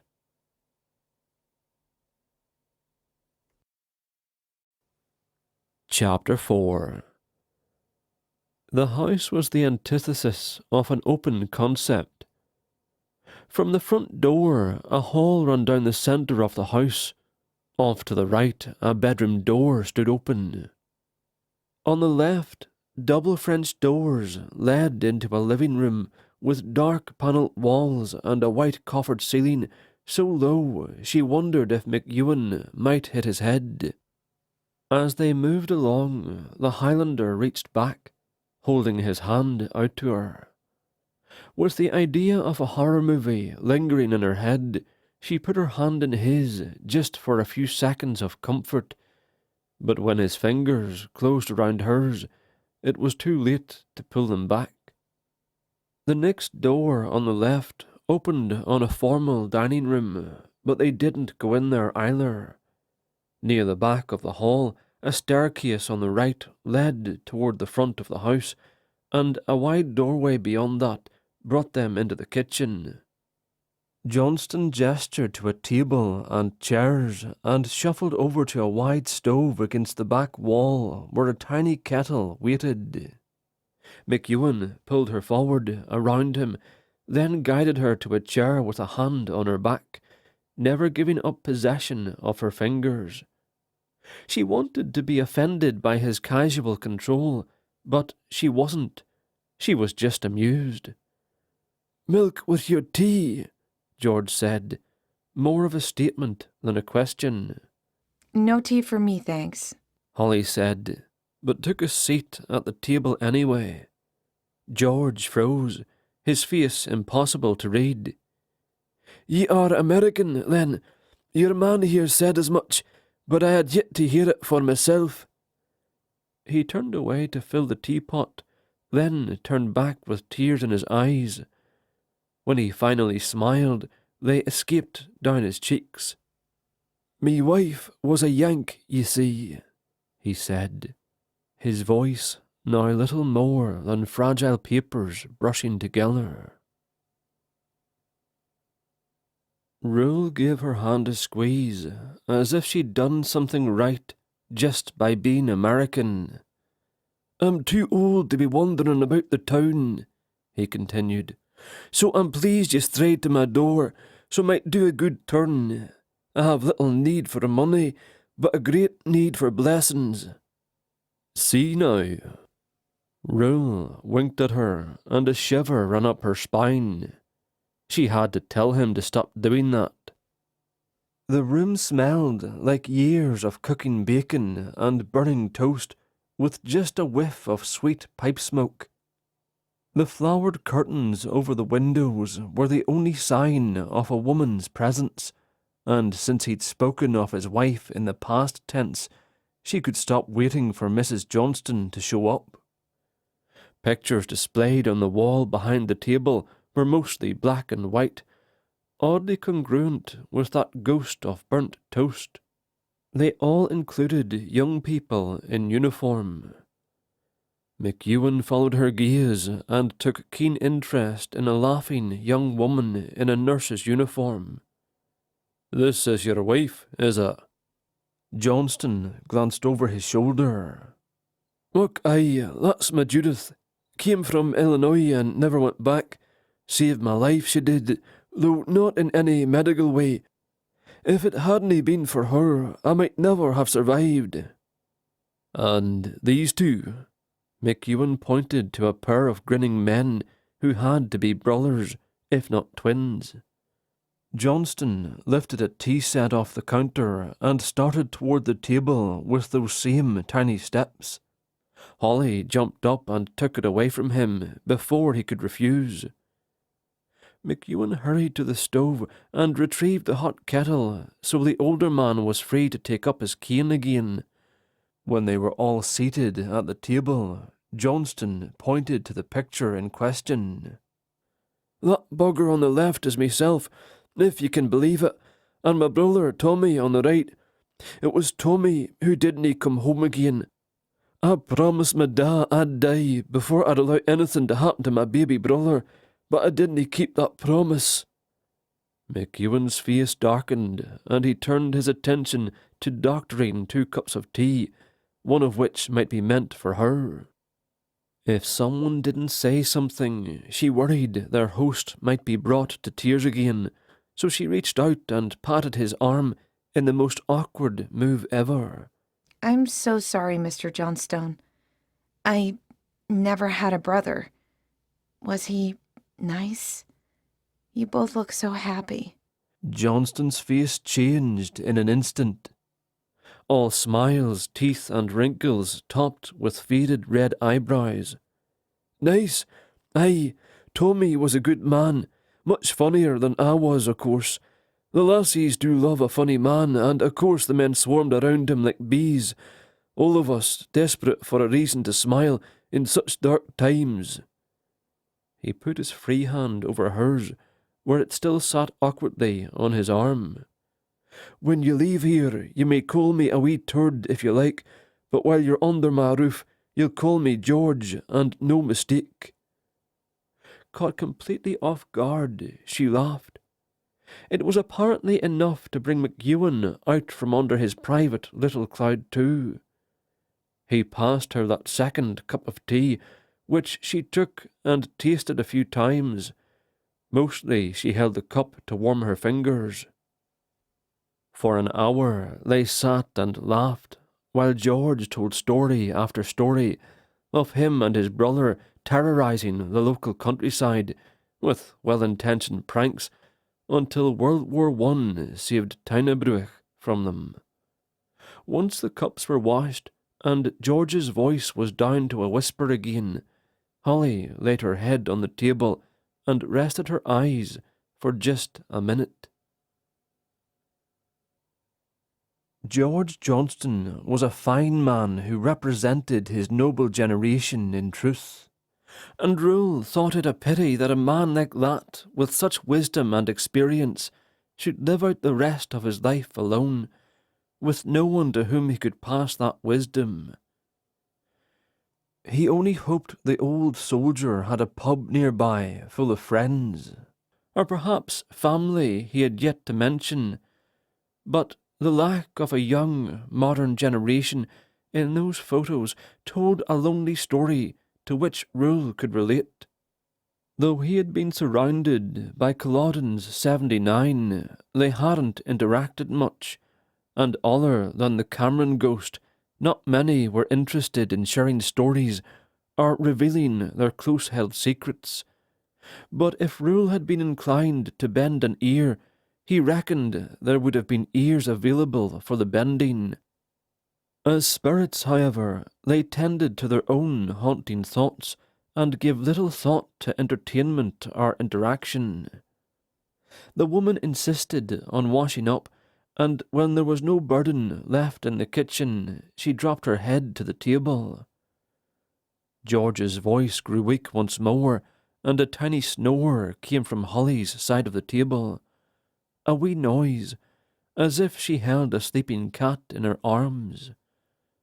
Rule exchanged a smirk with George. "Nae worries, I shall carry her." George stood, then suddenly frowned. "You didn't say of the pair you married?" His heart jumped at the thought of having a wife, but alas, he'd never married. "We're not. We've only met this night up at the castle." "Oh, have you now?" George shook his head. "You'll take the couch, of course." He tipped his head back to watch Rule down the length of his nose. "Of course." Despite his fragile state, George insisted on leading his guests up the stairs to a low-ceilinged bedroom that held 2 narrow beds. He pulled back the blankets on one, then stepped aside while Rule laid the woman upon it. It was then Rule realised he should at least remove her shoes. "Holly!" George shouted over his shoulder, his voice invigorated. "Wake up now, lass. We've brought you this far, but the rest you must manage on your own." She bolted upright, then blinked rapidly against the brightness of the light bulb in the centre of the ceiling. Rule chuckled. "We woke ye to tell ye it's time to sleep." She glanced around the room, then down at herself. Oh, right, okay. "The loo is down the hall," George shouted again, as if she might be tipsy and hard of hearing. "Rule will sleep in the parlour on the couch. You'll be perfectly safe here." She smiled. Thank you, George. This is terribly kind of you. "Happy for the company. Sweet dreams be your reward." He tugged on Rule's elbow and gave them nary a moment for a private word. Rule paused in the doorway to give her a smile and a wink. "Sleep well." George prodded him down the stairs from behind, and though the old soldier hadn't used his cane to do so, he'd likely been tempted. Since Rule couldn't lay claim to Holly, her virtue had immediately come within the older man's purview, and George was quick to point out that his own room lay at the bottom of his squeaky stairs, no doubt to discourage anyone from sneaking up in the night. The Rule wanted to defend his own honour and tell George he had no intentions of taking advantage of a sleeping woman. He could see that his host relished the opportunity for his own noble deed, so he bit his tongue. In the parlour he bid the old man a good night, removed the Culloden, his great kilt, and stretched out on a blessedly long sofa. He intended to wait for an hour and go in search of a pub, to slake a centuries-old thirst and enjoy his gift of taste while he had it. But alas, his now mortal body decided to indulge in its centuries-old hunger for real sleep, and 7 whole hours were lost to him before the cock crowed. Holly was relieved to find her suitcase and bags just outside her bedroom that morning, so she was able to start the day off fresh. She planned to return to the dock and hire a boat to take her on to Oban, where she'd rent a car and start down her master list of things she wanted to see. She just had to keep Rule McEwan off that list, and she'd be just fine. At the moment, however, she couldn't help but wonder what he'd be wearing. The only piece of luggage was the little pouch strapped to the front of his kilt, and not much could have fit in there. and he still hadn't explained how he'd gotten into her room at the castle. So yeah, he was at the top of the list for today, but she'd be sure to cross him off the second she was out that door. She couldn't very well prove she could manage on her own with a big, capable Highlander beside her. Not that she expected him to follow her to Oban, but she wouldn't know for sure until she heard his story. She carried her packed bags down the stairs and tucked them behind the door. Then she found Rule McEwan standing in the living room, looking out the window. He adjusted a few pleats, then clasped his hands behind his back like a soldier at ease. She leaned in the doorway and decided to enjoy the scenery until he noticed her. His shirt had a few wrinkles, but his kilt and sash were perfectly in place, and his boots were spotless. She hadn't noticed them before, but combined with his billowy shirt, he looked as much like a pirate as he did a Scotsman. His head cleared the ceiling beams, but just barely. His hair had been recently brushed and tucked behind his ear. From the smell of soap in the room, he'd showered, though he still had his beard clipped close to his face. It might have been her imagination, but she could almost feel heat emanating from him from 10 feet away. He began to turn, and her heart jumped, but he was just fussing with his perfect pleats again. He hadn't noticed her. Good morning. Miss Nicol. He inclined his head, winked, and turned back to the window. The way he'd emphasized Miss might have been a reminder of the kiss in the castle, but she pretended not to notice. Thank you for taking my bags upstairs. You're most welcome. Now that the drama of last night is over, maybe you can tell me that story of yours over breakfast. Oh, nay, 'tis what you'd call a ghost story, so best told at night. But I'm leaving after breakfast. You will nae believin'. For the first time, he'd managed to make her nervous. It was the confidence in his voice, like the choice wasn't hers. She cocked a hip and folded her arms. I won't? Nay. He faced her completely and frowned when he noticed her expression. Then he rolled his eyes and gestured to the half-closed shutters.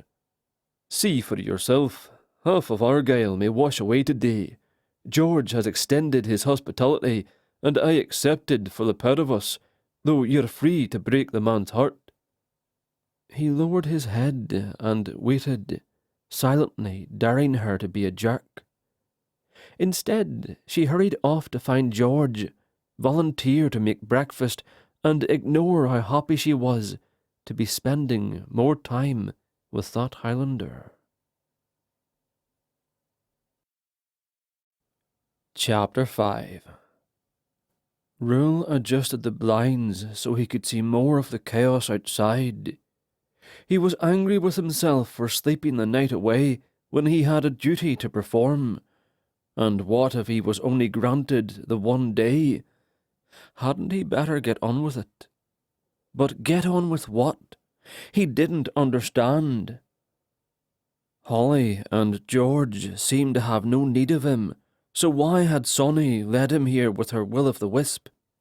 And there was no doubt in his mind that his wee witch had been the source of it, for such phantasms were relegated to bogs and such, not doorsteps. The only thing he had in common with George was that they had both lost a brother in battle. Had Sonny known how closely their histories had played out? And if so, why could that possibly matter? Sonny, lass, if you can hear me, somehow be a love and come explain. Tell me what I must do to earn my boon, and quickly, before I'm pulled into friendships for which I've no time. I dinna wish to grow attached to the lass or to George, only to walk away from them. Pray, lead me to my deed. Was the safety of George's house the problem? Shouldn't he be out in the weather with a veritable river building in the road? where someone might be in immediate need of a braw Highlander. Two figures appeared from up the way, one with a large hat and the other carrying a brolly. They stomped across the rain-drenched yard, avoiding the dangerous road. At George's drive, they turned and headed for the house. The hatted man's collar flashed white in the centre. The taller man wore a long coat and high rubber boots, along with a bit of plastic over his head, as if he didn't trust his own brolly to keep his hair dry, and neither did he trust his plastic hat, or why bring the brolly.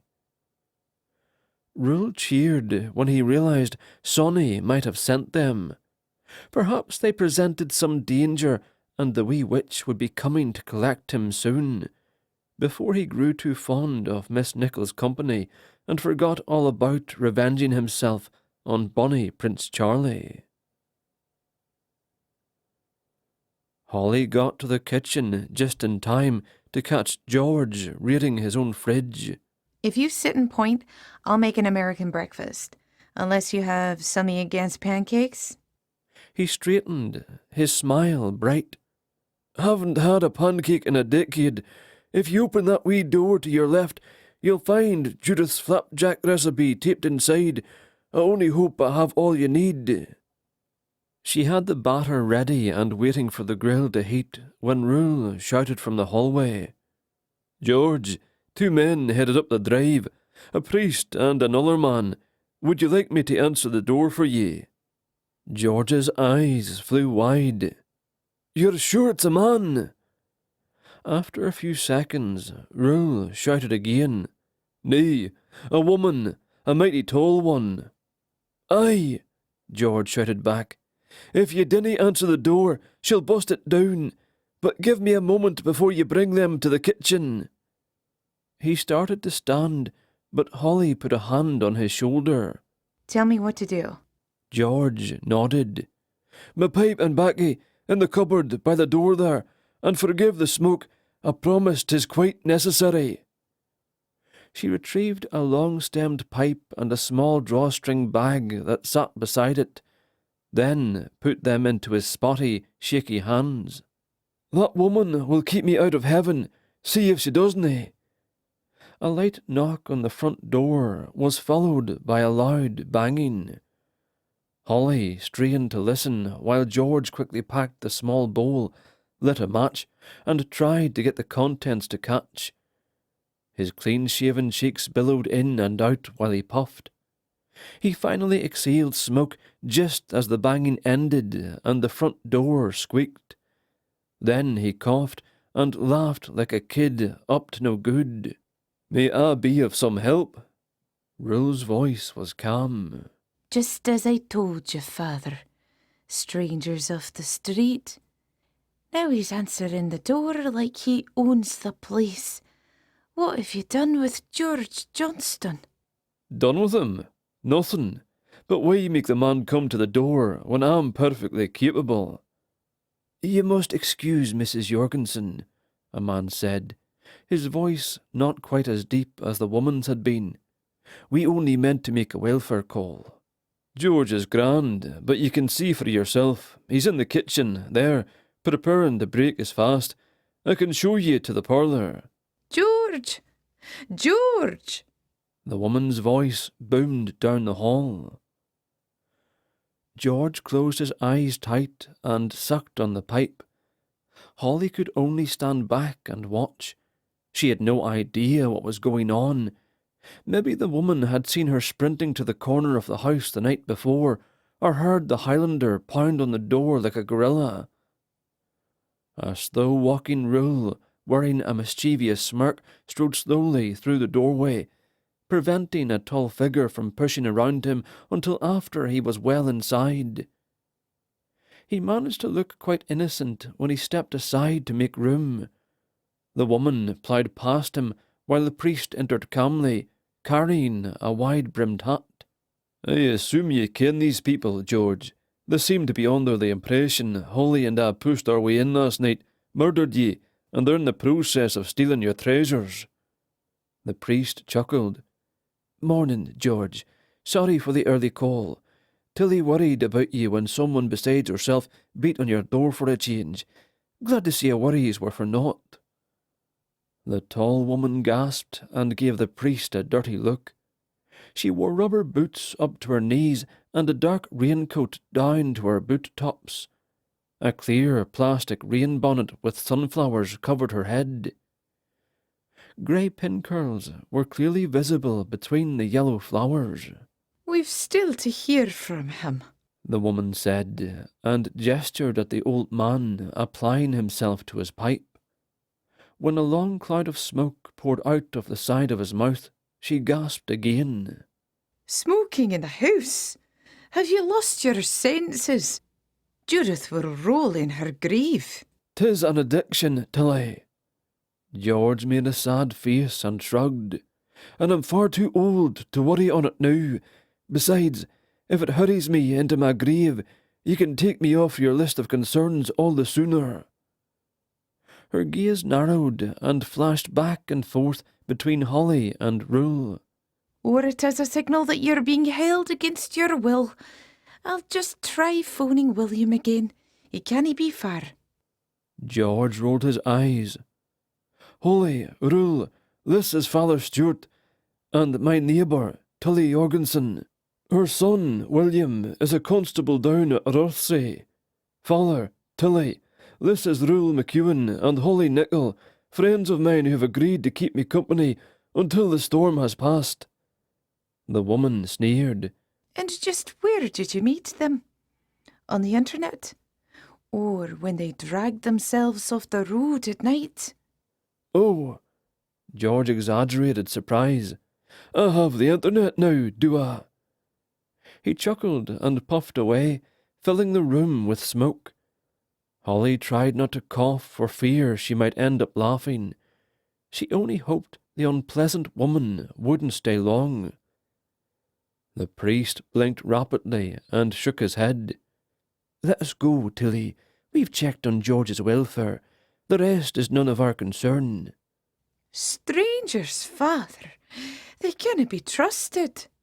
Holly made allowances for the woman's age and assumed she was honestly worried about George, so she resisted the urge to point out Tilly's bad manners and instead wanted to ease the woman's mind. She waved her fingers to gain the woman's attention. "He was kind enough to give us shelter for the night. But we'll be going as soon as the storm." "Father!" Tilly looked horrified.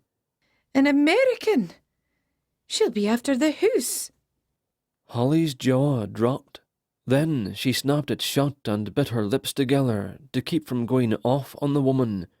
But Tilly was just like her mother, didn't see her as an equal. She wouldn't bother hearing anything she said.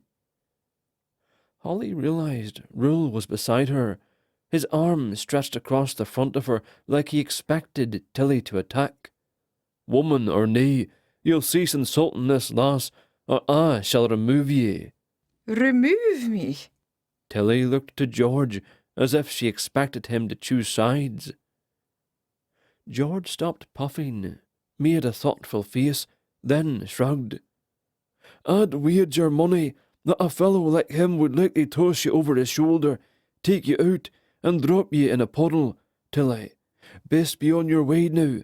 I'd invite you to breakfast, but I ken how you hate the smoke." The woman bent over the table to get into the old man's face. "A lucky thing Judith isn't here to see what you've done with her home." "My home, Tilly, and a lucky thing my wife isna here to see ye muddying her floors. Best go out the back.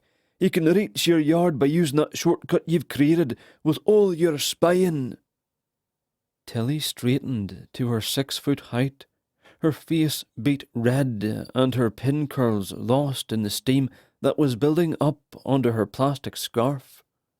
She knocked the tip of her dripping umbrella on the floor, which instantly added a puddle. "We are sorry about the floors," the father said. He took Tilly's forearm and led her to the kitchen door. "I'll be by for a proper visit soon. Pleased to meet ye, Miss Nichols. Mr. McEwan." He put on his wide-brimmed hat, gestured for Tilly to go ahead, and stepped out into the rain. As soon as the door closed, George let out a hoot and a laugh that quickly changed to a cough. He tapped his pipe on the edge of an ashtray and used the bowl to crush the smoking embers. "Holly, lass, open the door and call Father Stewart back if you don't mind. Tell him I'd like a private word, and leave the door open to let in the fresh air if you please." She exchanged a glance with Rule, who looked both stunned and amused. Then she did as George asked. A moment later, the priest stomped onto the rug, knocked the water off his hat, and wiped his boots before removing his coat and hanging it on a hook as if it were routine. George nodded to the bowl of pancake batter sitting on the counter. "If the flapjacks can wait, turn off the stove and step into the hall, the pair of ye, while I make my confession. It shan't take long." Holly turned off the grill. Rule reached for her hand and pulled her into the hallway. They stepped around the end of the staircase. Then he stopped, pulled her close, and slipped the sash of plaid wool off his shoulder. With his eyes dancing, he pressed some of the cloth over his mouth and offered her the tail end just before he burst out laughing. She bit her lips together and held the cloth just in case. When the men in the kitchen began talking, Rule stayed where he was, so she did too.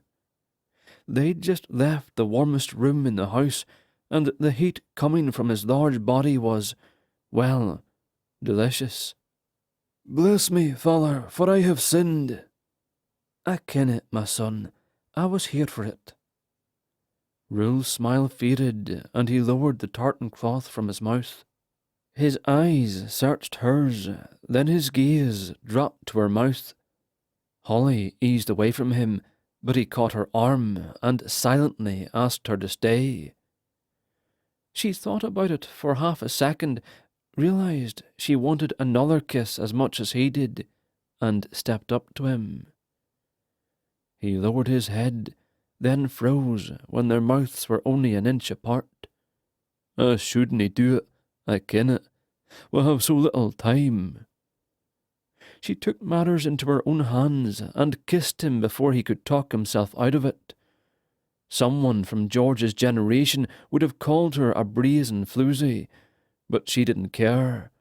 Her new life was all about taking charge, wasn't it?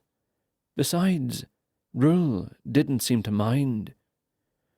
And when she was out of breath and feeling timid again, he took over. And by the time they finally pulled back and ended the kiss for real, she felt like he'd waltzed her around a ballroom for an hour. "I was about to suggest," he chuckled, "that we shouldn't do it, but how much trouble could we make with a priest close by?"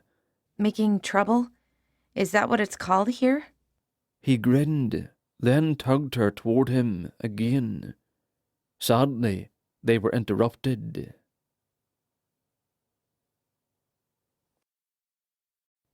Chapter 6.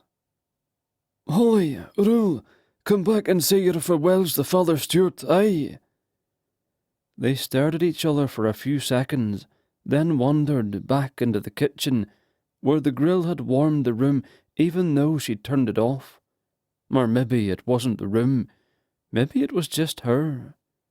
The priest already had his coat on. You won't stay for pancakes and eggs? "Nay, lass, but thank ye. One of us has to go placate Mrs. Jorgensen." He gave George a pointed look, pushed his hat onto his head, and hurried out into the rain again. George grinned. "He's displeased. I told him I'm leaving the house to the kirk in my will, with the stipulation that it never be sold to William Jorgensen." He laughed. "But it's not from a meanness of spirit, mind. All of Tynebrew kens that Tilly's in a rush to see me gone, so her son can buy the place, but it's poor William I'm thinking of.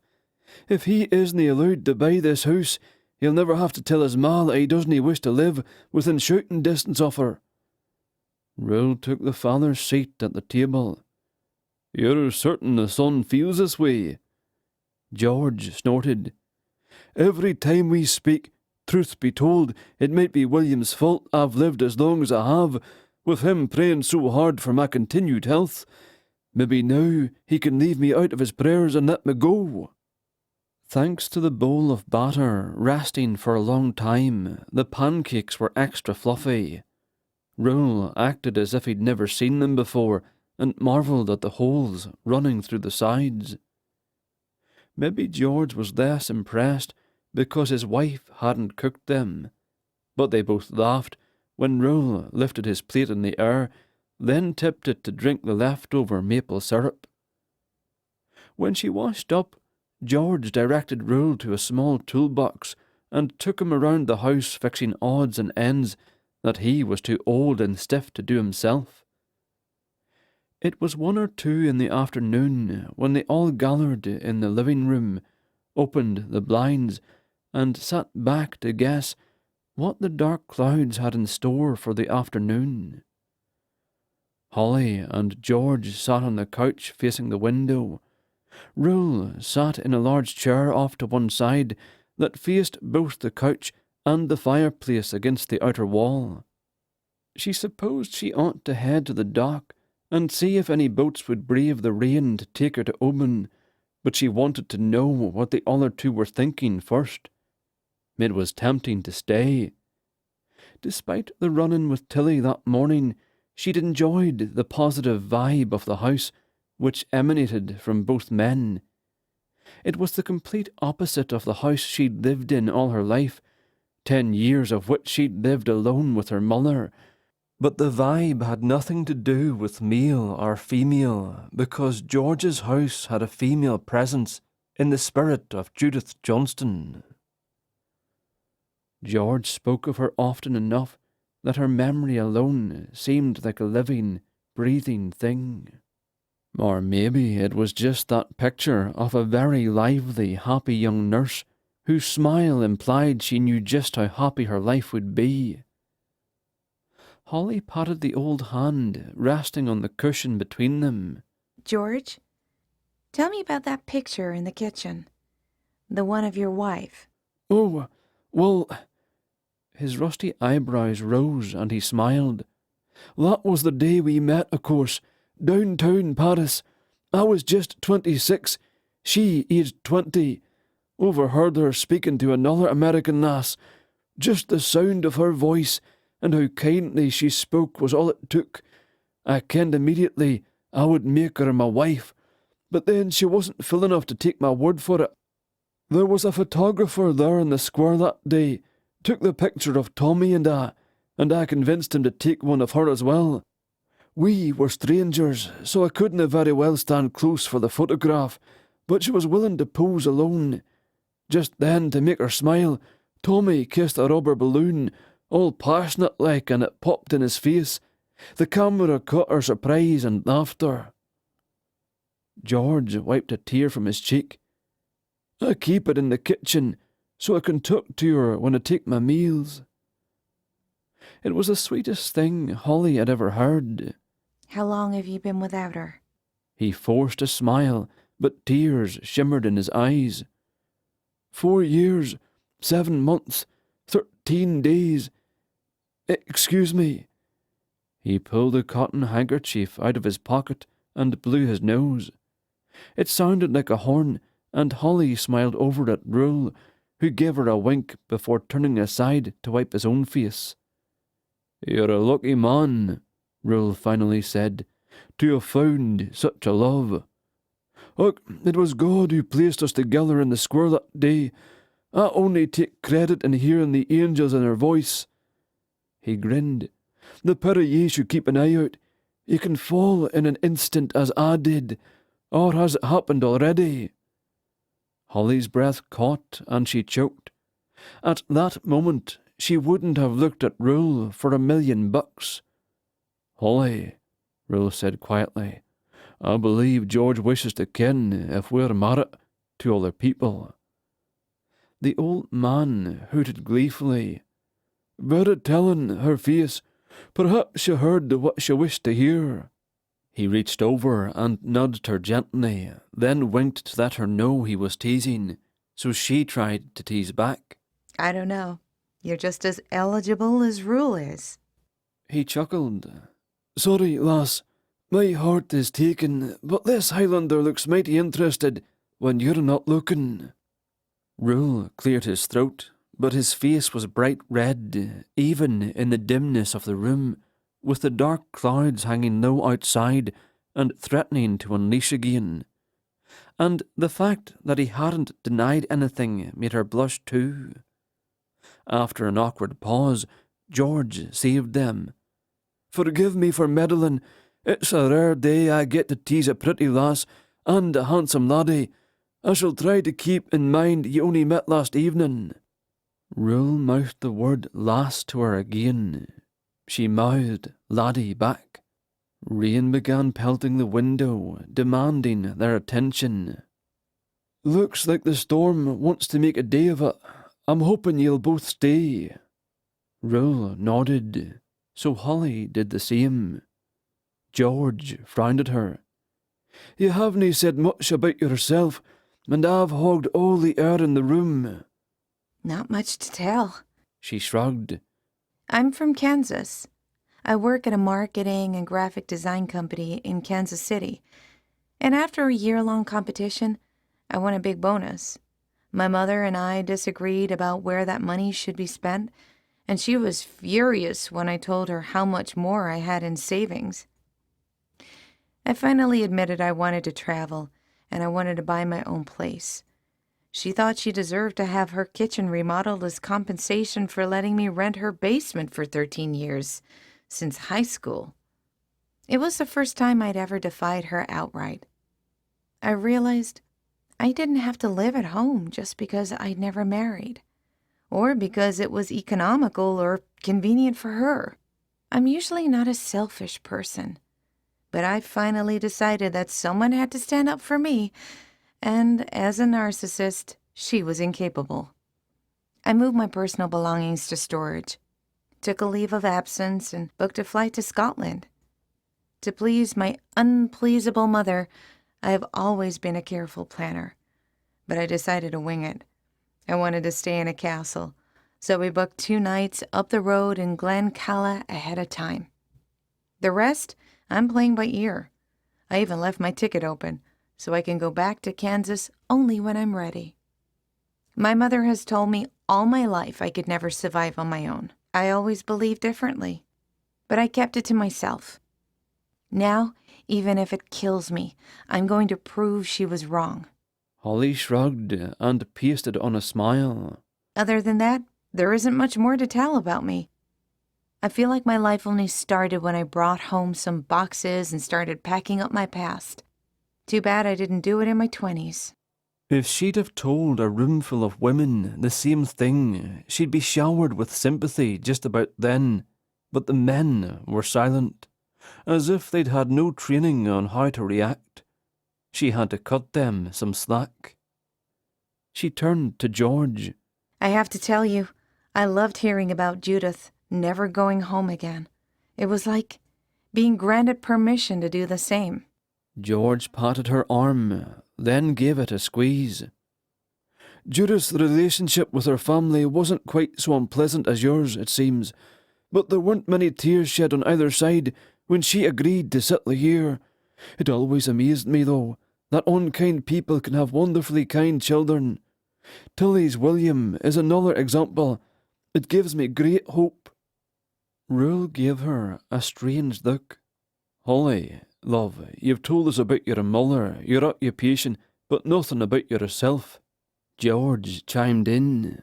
Aye, what do you like? What are your passions? She had to laugh. I rarely get asked that. I should have an answer ready. I guess I like lakes, lots of water. I expect I'll like the ocean when I finally see it up close and personal. I love music, all music. I love it when a soundtrack from a musical can make me cry over and over again. No, wait. Not make me cry, but make me feel. Especially Les Mis and Evita. Both men stared blankly, and it made her laugh again. I'll just say I recommend them. Oh, and I love animals. When I get back, I'll find a place where I can have pets, all kinds, since there's no one to stop me. Animals trust. They don't doubt you. Even if a dog could talk, he'd never say you're not good enough. So, water, music, and animals, George grinned. See any humans in your future? Rule laughed when the old man's head tilted in his direction. Dinna embarrass the woman. Holly sighed and shook her head, embarrassed just the same. My list makes me sound like a child. Look, George grunted. Nothing wrong with simple passions, but you'll need to add love in there as well. When ye two have aged to 93, and the Grim Reaper is trying to find your house on his map, you'll start to see that love was all that mattered. Not the vows, not the pictures, not even the memories. I expect love alone will be the 4-letter password at the pearly gates. Rule grunted as he got out of the big chair. Then he turned his back to watch out the window again. Was he waiting for something? Or was he showing them what he thought of George's romantic theory? Holly decided it was time he started talking, so she tilted her head and folded her arms. Rule? He didn't turn. Aye? It's pretty dark out there. Aye. Perfect setting for a ghost story. George perked up. Have you a ghost story, laddie? Rule took a deep breath and let it out as he turned. She could tell he wasn't happy to be cornered, but he nodded. Not an exciting one. The old man hooted with glee. We shall be the judge of that. Chapter 7. Rule acknowledged that it was high time he explained himself to Holly. She'd missed out on her 2-night stay at the castle through no fault of her own. With a bright smile on her face, she'd cooked for them and cleaned all morning, while he and George had tinkered about the house, and nary a complaint. Most memorably, she'd returned his affection when he'd plainly done nothing to deserve it. But how could he help himself when there was a loneliness in her eyes that matched the feeling in his chest? Aye, it was time. He built a wee fire, and with drinks in hand, Holly and George settled back on the couch, all smiles and ears.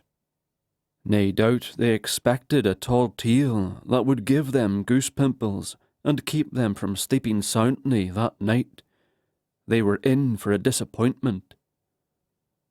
With no reason left to delay, he started in, intending to be vague, but knowing Holly might put a few details together with what he'd told her the night before. She might suspect the truth, but it was a chance he was willing to take. Truth be told, he wanted her to know the truth about him, to see if she might recoil in fright, or if she might have some sympathy for his ordeal. But the latter was too much to hope for. It was a mad, mad tale, and he had nothing with which to prove it. And even if he had, it would be cruel to tell her all. She was a Yank, after all, not raised on witch and fairy lore. He would need to tread carefully. Holly, love, are you familiar with the Battle of Culloden? She shook her head, and George offered to enlighten her. He explained about the loss of the crown and the fight to put the rightful king back upon it, which meant George Johnston was a Jacobite sympathiser. Then he explained how the battle brought an end to the Highland way of life. Well said, Rule told him when he was finished, and a tragedy it was. The woman's eyes filled with tears at the news that 1,500 men died in less than a quarter of an hour, nearly all of them Jacobites. She seemed downright horrified when they told her how many were hunted down and killed after the smoke cleared. "A sad start to a ghost story," he said. "I am sorry for that." She waved away his concern. I'm okay. Go on. The day after the battle, which seems like yesterday, 79 spirits rose from their graves and lingered. One was a young laddie and his dog, who rose early on. Each time another man rose, he'd give him a number, until they ceased rising. In the end, 79 souls had failed to move on to God's judgment. George's eyes lit with firelight and enthusiasm. "But why?" "Aye, well, didn't the ghosties ask themselves the same? Centuries passed, and all they could reckon was that each of them wanted revenge more than they wanted peace. They all knew it was a failure of leadership which cost them their lives, and they wanted bonny Prince Charlie to pay for his mistakes. But there was no one to hear their complaint, until much later, when a couple brought their burn to the great visitor centre. As generally as possible, he told them about Soncerae and the strange, unearthly bond that tied her to the ghosts. A few times he nearly slipped and used the word "we," but he was quick to recover, and for the most part, Holly listened as openly as George did. When he spoke of a witch, she seemed to listen more carefully, and when he explained about the noble deed required of all 79 spirits, she was instantly suspicious, but she said nothing. George watched so closely, Rule had to think quickly to offer a satisfying end to the story without mentioning the boon he looked forward to collecting, and he hoped it would suffice for Holly as well. "In honour of Culloden's 79, he said, "a group of modern-day Jacobites, Highlanders all, have taken up the challenge to perform our own noble deeds." A deep sigh of relief escaped the woman. George lifted his cane in the air like a parade marshal and shouted, "Huzzah! Not an exciting tale? Of course it is. Now tell us, what noble deeds have ye and your friends managed?" "None as yet. I was searching for an opportunity when I met Holly last evening, but all I've managed was to bungle her plans." She shrugged. I'm not complaining now, am I? She shook her head. But you still didn't say how you got into my room. George glanced at the hallway in horror. Holly laughed and explained that it all happened at the castle, not under his watch. "Pleased to hear it," he said. "Have enough sins on me head with Tilly lurking about." She looked at Rule. Still haven't answered the question. Rule thought it best to lie.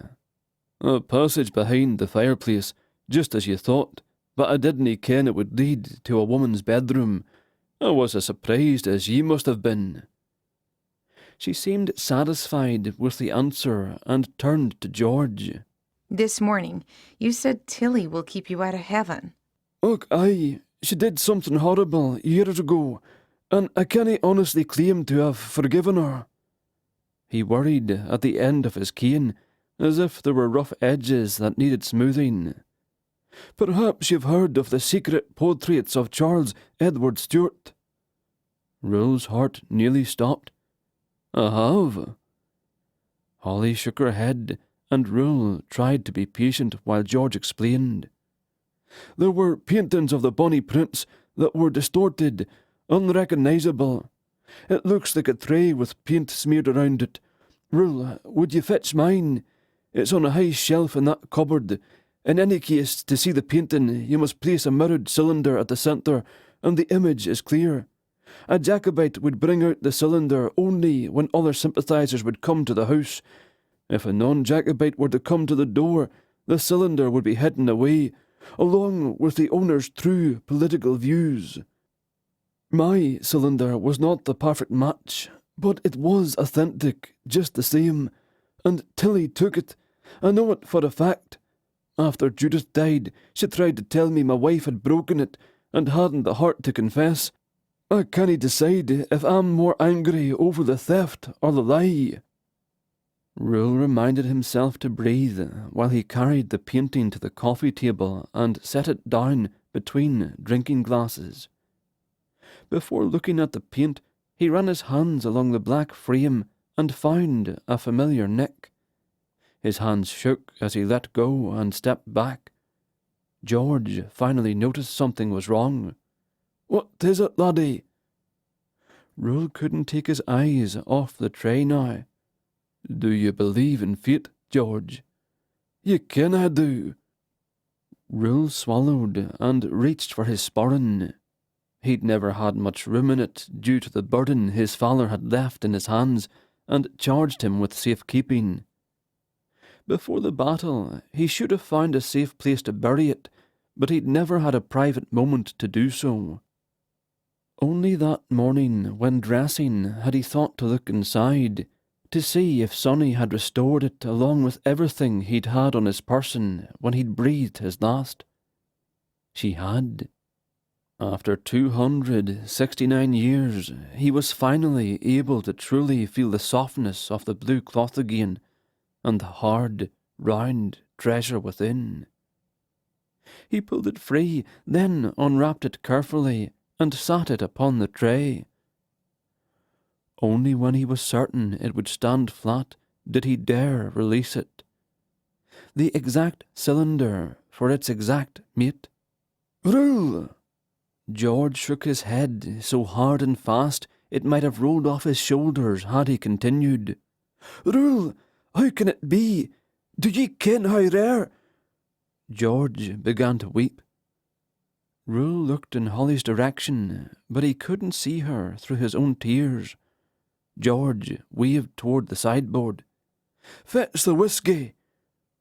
After Rule had poured a dram for each of them, George lifted his glass and waved it over the top of the painting. "To the king over the water." Rule did the same. "To the king over the water." The last time his father had been the one to give the toast. He threw back the drink quickly so he could stare at the board once again. He pulled a footstool near so he could remain close to it. Just like George, he hadn't been able to keep his brother safe, but he'd managed one small miracle for his father. He'd returned the cylinder to its board when it was safe to do so. He only hoped his father was watching somehow and knew. George paused for permission, then lifted the piece off the board. "Mine was red. I hadn't the heart to paint it black to match, for the red paint was over 200 years old as well. But look at this mark here. Look how it matches the scratch on the painting. This must be the original." Rule had to be creative again. "I wouldn't doubt it. My family was from Argyll as well. It hadn't travelled far." "Was?" He shook his head. "My parents died long ago, and my brother in battle as Tommy did. I wasn't able to save him either." George poured another dram for them both.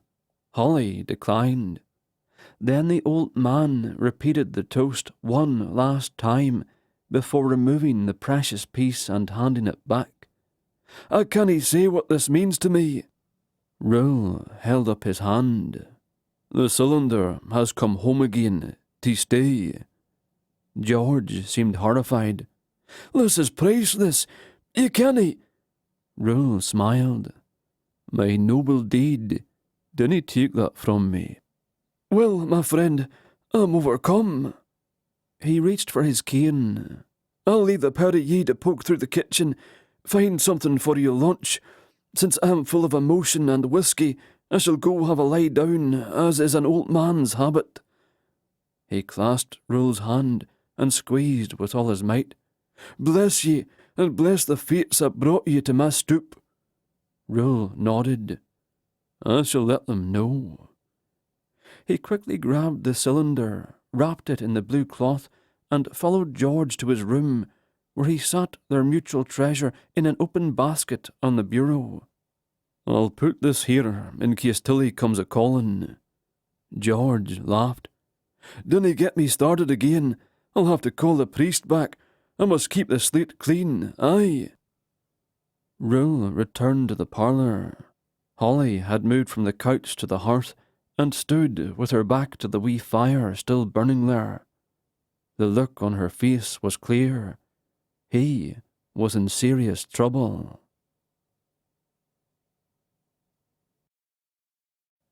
Chapter 8.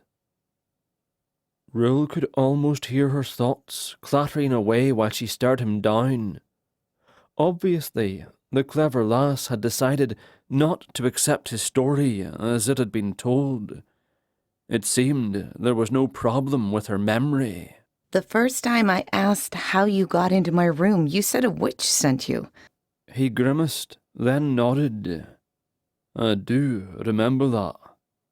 She began walking toward him, slowly. Just staying in character, were you? The tilt of her head warned him not to lie. He hedged. Aye, and no. She stopped and folded her arms. Need a minute to decide? He bit his lips together and shook his head. You called her by name. Sansa something. Soncerae. Right, you called her Sony. You called her your wee witch. Aye. His heart raced when she started moving again, brought herself within an inch of him, and looked up into his face. Her eyes flashed back and forth, searching his. After a tortured moment, when he wanted so badly to kiss her and make her forget, she stepped back. You really think you're one of those guys? Culloden's 79? The truth. She nodded and took another step back, then held her ground. The truth. I do not think I am one of them. I am one of them. He pointed to the tray with the obscure painting. That belonged to my father. When the Black Watch were scouring the houses in our village for sympathisers, he gave the cylinder to me and told me and my young brother to flee. That's when we found the Jacobite army and joined up. Tears for his brother clogged his throat and made his voice gruff. I died at Culloden, and I rose along with the rest of the 79. Fine. What number are you? She put her hands to her hips. He was taken aback. This is your first pressing question. I reveal I've been raised from the dead, and this is your reaction.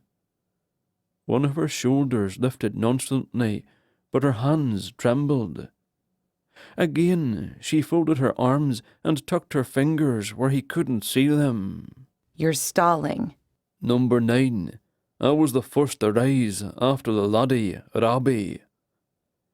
Holly stumbled sideways and slid down the arm of the sofa until her backside rested on a cushion. How did you how were you killed? His hands went to the site of his wound without thought, at the top of his heart. Musket ball to the chest while I bent over my dead brother. I was lucky and died a minute later. No time for last words, famous or not, and in the chaos there was no one to listen had I some glorious insight to share. Her lip trembled with actual pity, and an unseen, terrible force hit him full in the chest. It might well have been joy. The lass believed him.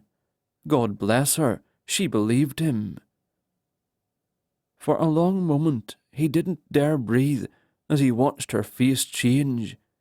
Confusion, resignation, then pity again, and ultimately sadness. And he wondered if he would ever see her adorable smile again. At the last, she sprang to her feet, eyes wide. I need food. Do you need food? George told us to rifle through the kitchen, and I'm sure as hell not going out into that street to find a store. So we'll just have to make do. Her mouth moved at an impressive rate, and she pushed around him. Her voice fell to a whisper when she stepped into the hallway, and she still blathered on. I don't want to eat an old man out of house and home. And if he has protein, we should probably leave it for him. What do you think? Potatoes? Fried potatoes and onions? She leaned back to peek into the parlour and frowned at him. Aren't you coming? Then she was gone again. I mean, it's way past lunchtime, and I'm not sure I'm thinking straight. Might have low blood sugar or something. Though with the pancakes from this morning, that shouldn't be a problem. He caught up with her just inside the kitchen and stopped her progress with a gentle hand on her arm, then turned her to face him. She glanced at his lips and drew back, as if fearing he might kiss her. Rule tried not to take it to heart, supposing she was in shock, but still it stung. "Holly, I believe a deep breath will do ye good just now. I shouldn't have been so free with the truth, and all at once. Small bites might have been more kind." She nodded, blinked with her brows puckered together, as if she were concentrating on his words, but not understanding. Small bites. Got it. He chuckled and moved her to the table, pulled out a chair and insisted she sit. "My turn to do the cooking, and if you dinna like the taste of it, I expect you'll pretend to, just as you pretended to like the tea last eve." The wheels spinning in her brain seemed to resume a normal speed, for she took a few slow breaths and nodded. You noticed that, did you? "I did. Had you never had tea afore?" Never. And I don't think I will again. Coffee suits me fine. Rule watched her for a moment, then felt it safe to turn his back to rummage through the cupboards. There was little meat in the refrigeration unit, so he left it for George as Holly had suggested. And he knew he could never make eggs as good as she had that morning, so he pulled out some potatoes, an onion, and a fat turnip. What's that? She pointed at the purple turnip in his hand. "Have you never eaten neeps?" Neeps? Are you making that up? Looks like a purple potato shaped like a child's toy. "A turnip, love. It's a mere turnip. Trust me, it'll be grand." He dove into his role as cook and found himself humming. Having confessed the truth to her was a great relief, and he thought he understood why George liked to keep his slate clean with Father Stewart. Those first moments at the castle, he hadn't considered the ramifications of speaking honestly. He'd expected to recognize the need, perform the deed, and be gone before anyone truly realized what they'd seen. Before anyone had time to question him, he'd be back at Culloden, awaiting his boon. He'd been surprised to learn the weight of a lie, and he did wish he could have told George the truth as well.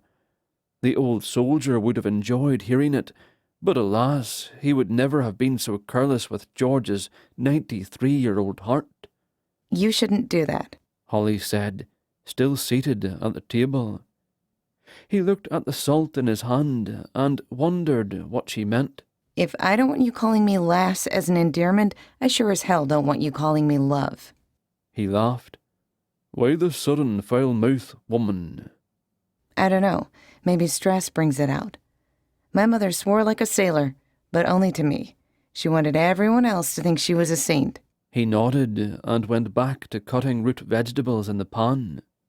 I'm sorry to be the source of that stress, but you did ask for the truth. Your truth. Aye, 'tis the only truth I know. It serves me right for asking. Last night when you kept insisting your witch sent you, I was pretty sure you were off your rocker. I really shouldn't have been surprised. So you believe none of it now? Not if I want to stay sane, I think. And once I leave, it won't matter how crazy you were. She grimaced and bit her lips together. I see. Again he was wounded, but what had he expected? It would hardly be fair to leave her with a mad tale and disappear. She admitted she was trying to preserve her sanity. How could he blame her? And yet he did. If he were honest, truly honest, he wanted her to throw her arms around him and weep for the life he'd lost, rejoice with him that he'd been given a taste of life again, and savour every moment he had left. That time needn't be spent in an embrace, though it would have been a pleasant way to pass the time. Just standing in a warm kitchen, stirring supper in a pan, enjoying each other's company would be enough, with the truth sitting comfortably between them. But now he'd ruined it. He should have denied it all from the start. Thankfully, he wouldn't have another 3 centuries of regrets ahead of him. Sonny would come. He'd face bonny Prince Charlie and speak his mind. Then he'd move on, hopefully to peace. And if his disappointed father was the one to greet him at heaven's door, then so be it. Chapter 9. This was a test. It had to be. God was testing her to see if she could keep her head on straight in a street river of lunacy. And if she could, she'd know that whatever the world might throw at her, she'd be fine. Yep, she'd be fine. Tomorrow she'd hire a boat and sail away. Maybe she'd send George a postcard now and then, but she'd try to forget the escape bee from the cuckoo's nest. No, she couldn't forget him altogether. Those mismatched eyebrows were going to stick with her for sure, and maybe that laugh. Hopefully she could forget just how close she came to falling for him. She'd done a pretty good job of keeping a little fence around her heart. Even when he'd kissed her, she'd convinced herself he'd done so, because she was the only single female around, and they were stuck inside a strange house with nothing better to do. A manly man like him probably won a dozen hearts a week. Why notice someone boring like her? Or was that just her mother whispering in her ear? Who was she kidding? Rule McEwan was bigger than life. Thanks to him, she'd completely forgotten she'd come to Scotland to strike out on her own, to prove she needed no one. And now he was under her skin, too deep to wash off. A tattoo she could never remove. In time, she might forget the feel of his lips, the way he smelled, how he fussed with the pleats of his kilt when he thought no one was looking. But she'd never forget him. That was like expecting someone to forget a movie they loved, and she suspected this Highlander memory was going to replay in her mind for a long, long time. It's too late. Pardon? Rule had been occupied at the stove, and she hadn't expected him to hear her. Nothing. Just thinking out loud. And what is too late? He kept stirring with his back to her, which probably made her too brave.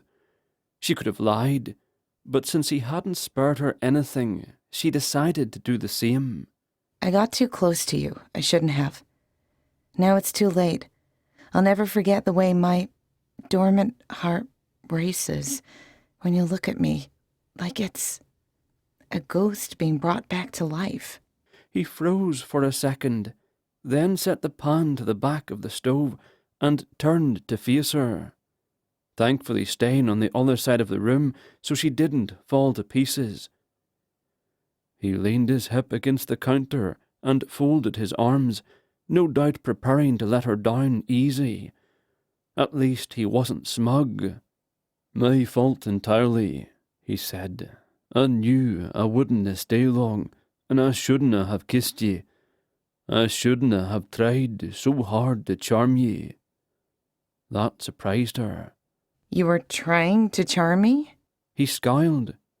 "And what man wouldn't he?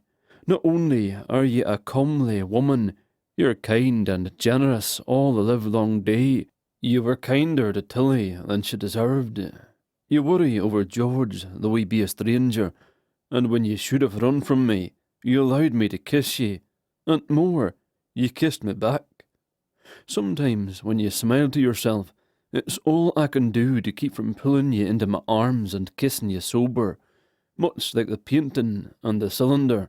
I felt from the start as if my missing piece was restored. The sense of it, for me, is that we've stayed here with George for weeks, not hours. That is right, that we should be here together, and my heart is broken, knowing that Sonny might come for me at any moment. She what? I've done my deed. I was given a day or two to see my quest completed, but then she will take back this life with which she has gifted me. Holly jumped to her feet, and her chair fell back on the floor. The witch is going to kill you? He chuckled. Easy, lass. I reckon it will be much like bringing me back to life. A blink and it's done. She'll nae run me through with a bayonet, nor chop off my head or cause me pain. Sonny loves me. Holly never expected to be jealous, but how could she help it? You called her we. Just how old is she? 16 this year. Holly took a deep breath that rattled out of her again. So it's not a romantic thing. He smirked. Nae a romantic thing. He braced his hands on the counter to either side, and lowered his head for a long time, hiding his expression from her. When he looked up again, the smirk was gone. Do ye believe in fate, love? How could anyone witness what happened today with the painting and not? Is that why ye began to believe me? Ye did, there for a wee bit. Ye believed the truth, my truth. I did. And if I don't pay close attention, I'll find myself believing it again. And if your witch comes... When she comes. She shook her head, unable to speak the words aloud. If some girl showed up with the intention of taking his life, her cheese really would slip off her cracker. Rule pushed away from the counter, reached her in 3 steps, and opened his arms. Suddenly, it didn't matter if she believed him, or if he was destined for a long stay in a psych ward. It only mattered that he kiss her, and that she close her eyes. Man, kiss now. Bless my soul! Seems I should have called in a chaperone while I slept.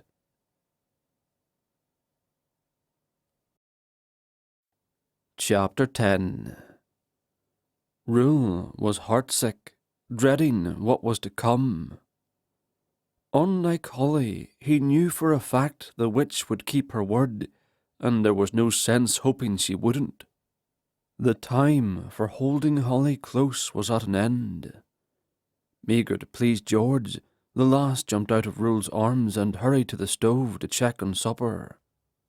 The old man gave him a nod to say he wasn't truly worried about what they'd been doing in his absence. Then he slapped his hands together and shuffled to the table, his pace a wee quicker than usual, and no cane in sight. "I'm starved," he confessed. "That whiskey made a poor lunch after all."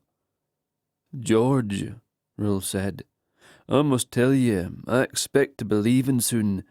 I'm not certain of the when, but my transport may arrive at any moment." They both jumped when Holly slammed a lid on the stove, but said nothing. "I had to be certain ye ken. I shan't forget your hospitality." "Och, think nothing of it, and if you're ever in Tynebruch or even Argyll, I'll expect you to come by to visit the painting. Will you do that?" "Certainly." Holly cleared her throat loudly, calling him a liar without the words.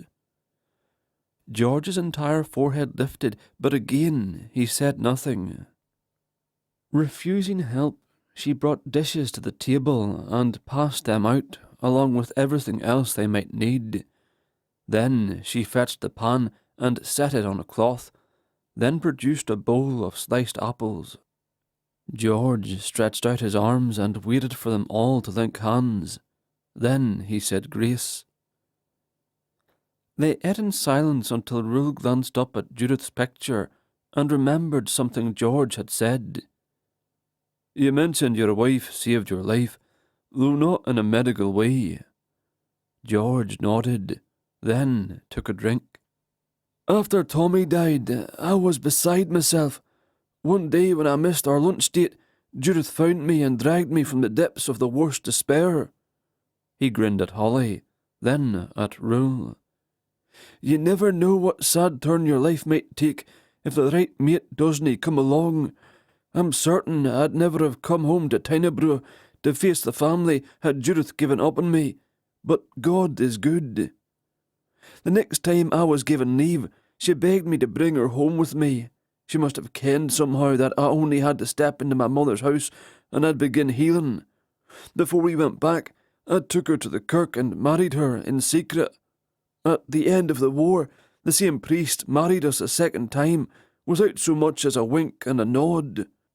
George laughed.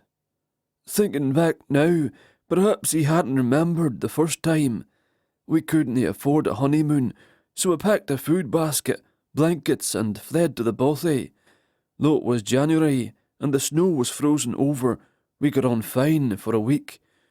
Every now and again we'd find dry wood and fresh food left outside. He pointed at the back door.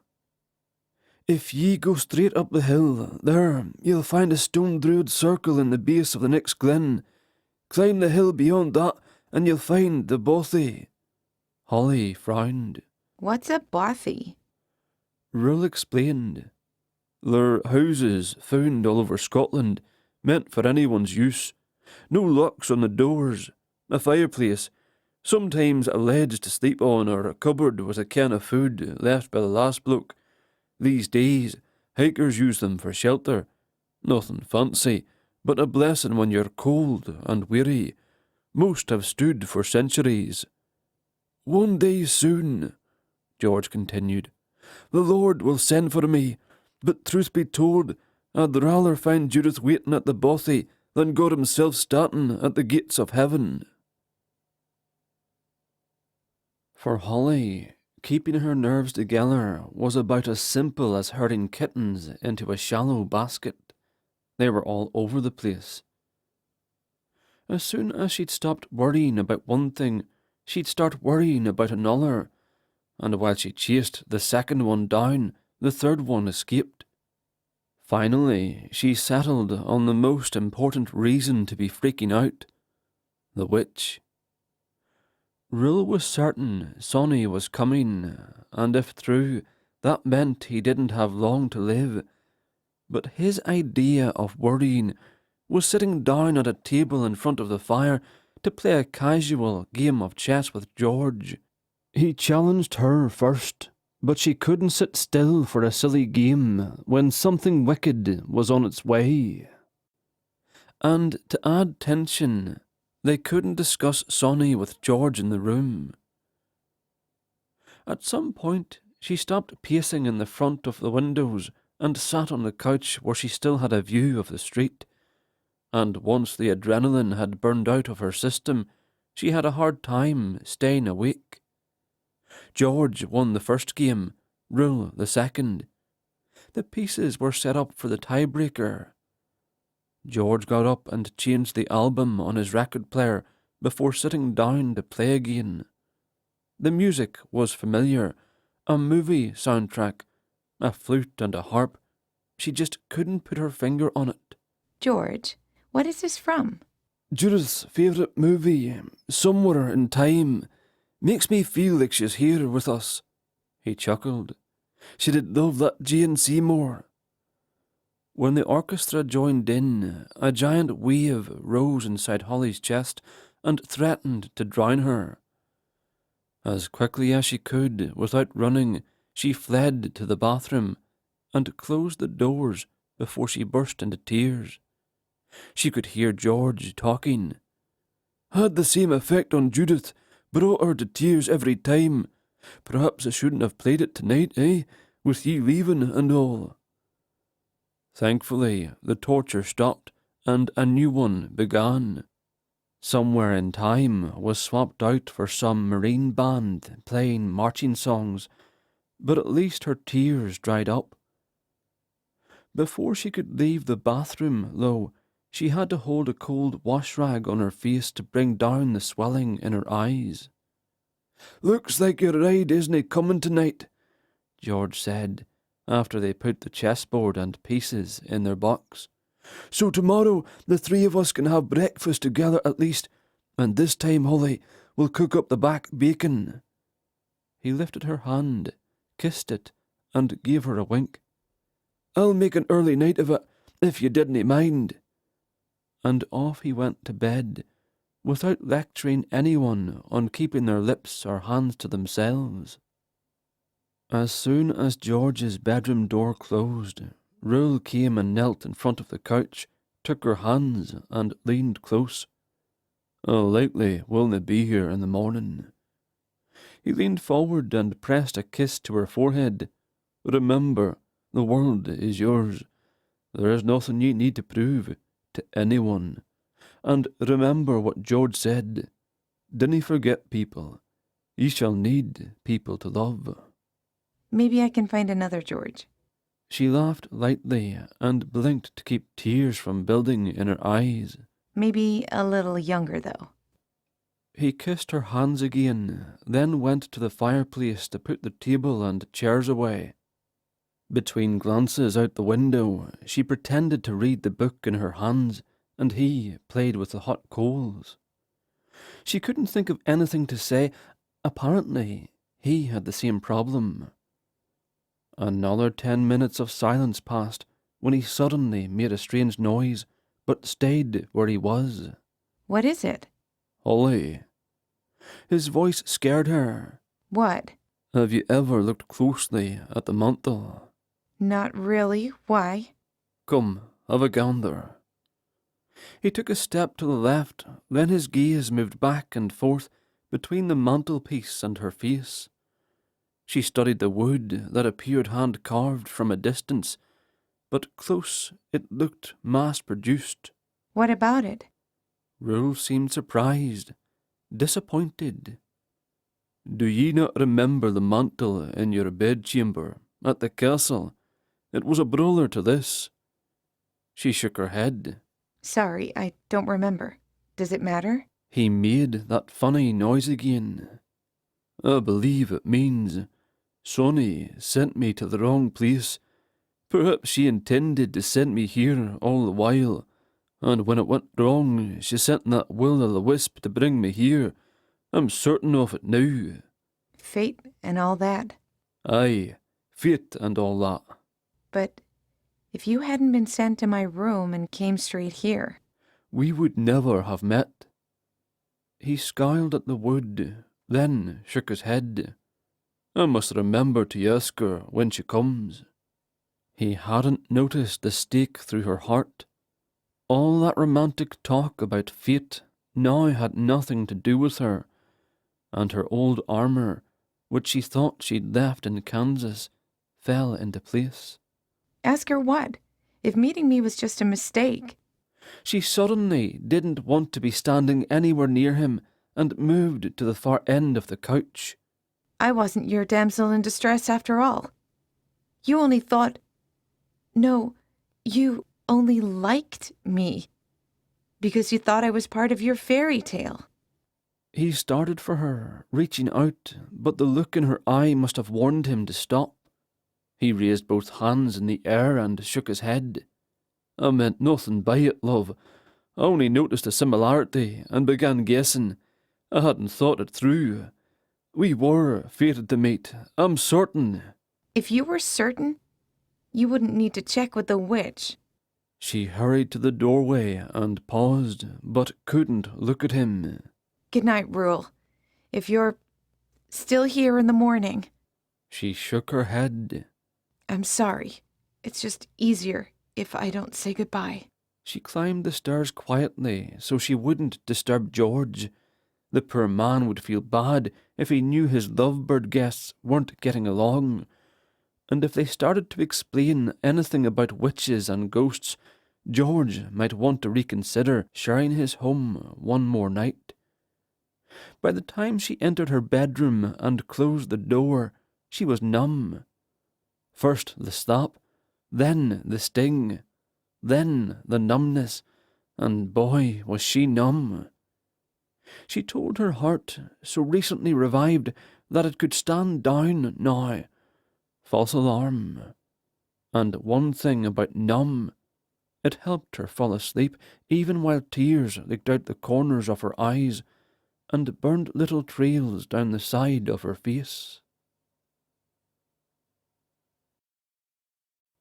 Chapter 11. Rule lay in the darkness for hours, trying to appreciate his last moments of life. The blood pumping through his veins, the warmth of whiskey that lingered on his tongue, all sensations but one. The sharp-edged crevice splitting his heart in twain. He'd made a perfectly wretched evening even less bearable. Holly should be lying beside him, watching the minutes tick by, and the consolations parade past the window. But he'd been thoughtless, and considering her fragile state, he should have taken care. Rule! He sat up and listened. Rule! It was George, no mistake. He hurried to the hallway, leaving his kilt behind, and opened the bedroom door. His friend lay on his back, with a hand reaching out. Rule went to the lamp and fumbled until he found the switch. George, are you unwell? Aye, and nee. A thin man on a thin bed left room to spare, and Rule sat down beside him and clasped his hand in both of his. Tell me what I can do, sir. Will you sit with me? I fear a reaper has found my house after all, and I'm nae brave enough to face him on my own. William Jorgensen must have missed his prayers this night. He chuckled, then coughed. Either that, or I've lingered all these years, waiting to forgive Tilly. He rolled his eyes. I hope it wasn't that. Judith would have my ear for sure. Easy now. Would you like a dram? The pale face grimaced. Listen to me now, George Johnston, and listen well. Ye've a clear path ahead, so ye take it. Ye've no reason to linger, nothing unfinished. But Tommy... Oh, and what would Tommy have said if he knew you felt responsible? George smiled again. He'd have kicked my arse sideways. He wouldn't have blamed ye. Heavens, no. Then you must forgive yourself. His old eyes cleared, and he stared steadily into Rule's. I will, if ye will, Highlander. Do ye not carry the same burden? What would your brother say? He'd kick my arse sideways, of course. So we'll do it together, then. Aye. Rule cleared his throat. I consider myself forgiven. George nodded, satisfied. You may want to keep Holly close. Sounds like she hasn't had her fair share of love in this life, but a good man can make up for that. I will try, for the time I am given. He wouldn't tell the man it would be a matter of minutes or hours, not years. Ah, Tommy, where have you been? Rule turned to find a now familiar face looking down at George from the foot of the bed. His uniform was perfectly pressed, and he held his cap in his hands. I've been dancing with your wife. What else? Now get a wriggle on. The fragile hand squeezed Rule's, then released him. Those sharp eyes had already closed. Rule was alone in the room. Holly bolted upright on the bed. She half expected Rule to be standing beside her, but the air was still. The blue light from the night sky shone around the edges of the curtains and proved she was alone in the room. She just didn't feel alone. A whisper from her dream still echoed in her ears. Hurry.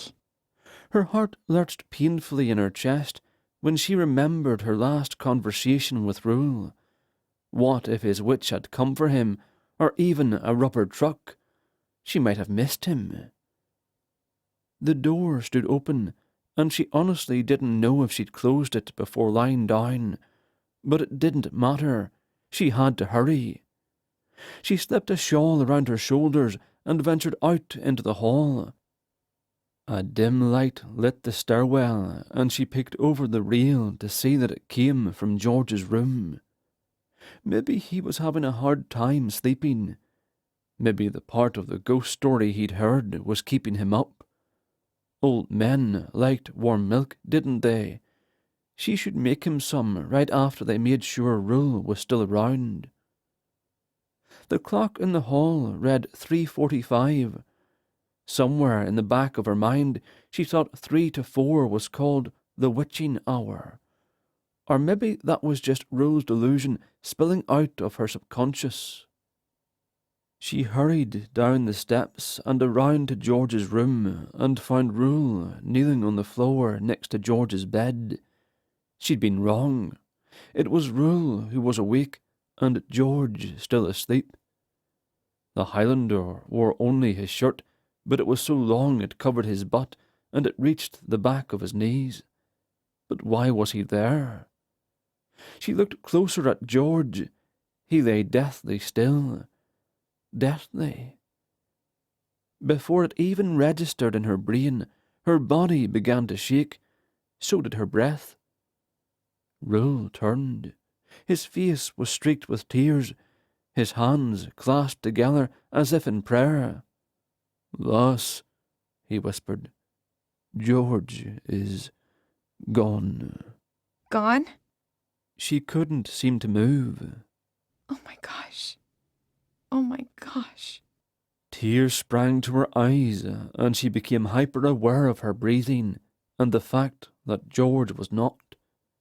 After knowing the man for only a day, she was more heartbroken than she should be, but he'd made her feel welcome in a world that had never truly welcomed her, and now she'd never be able to repay him.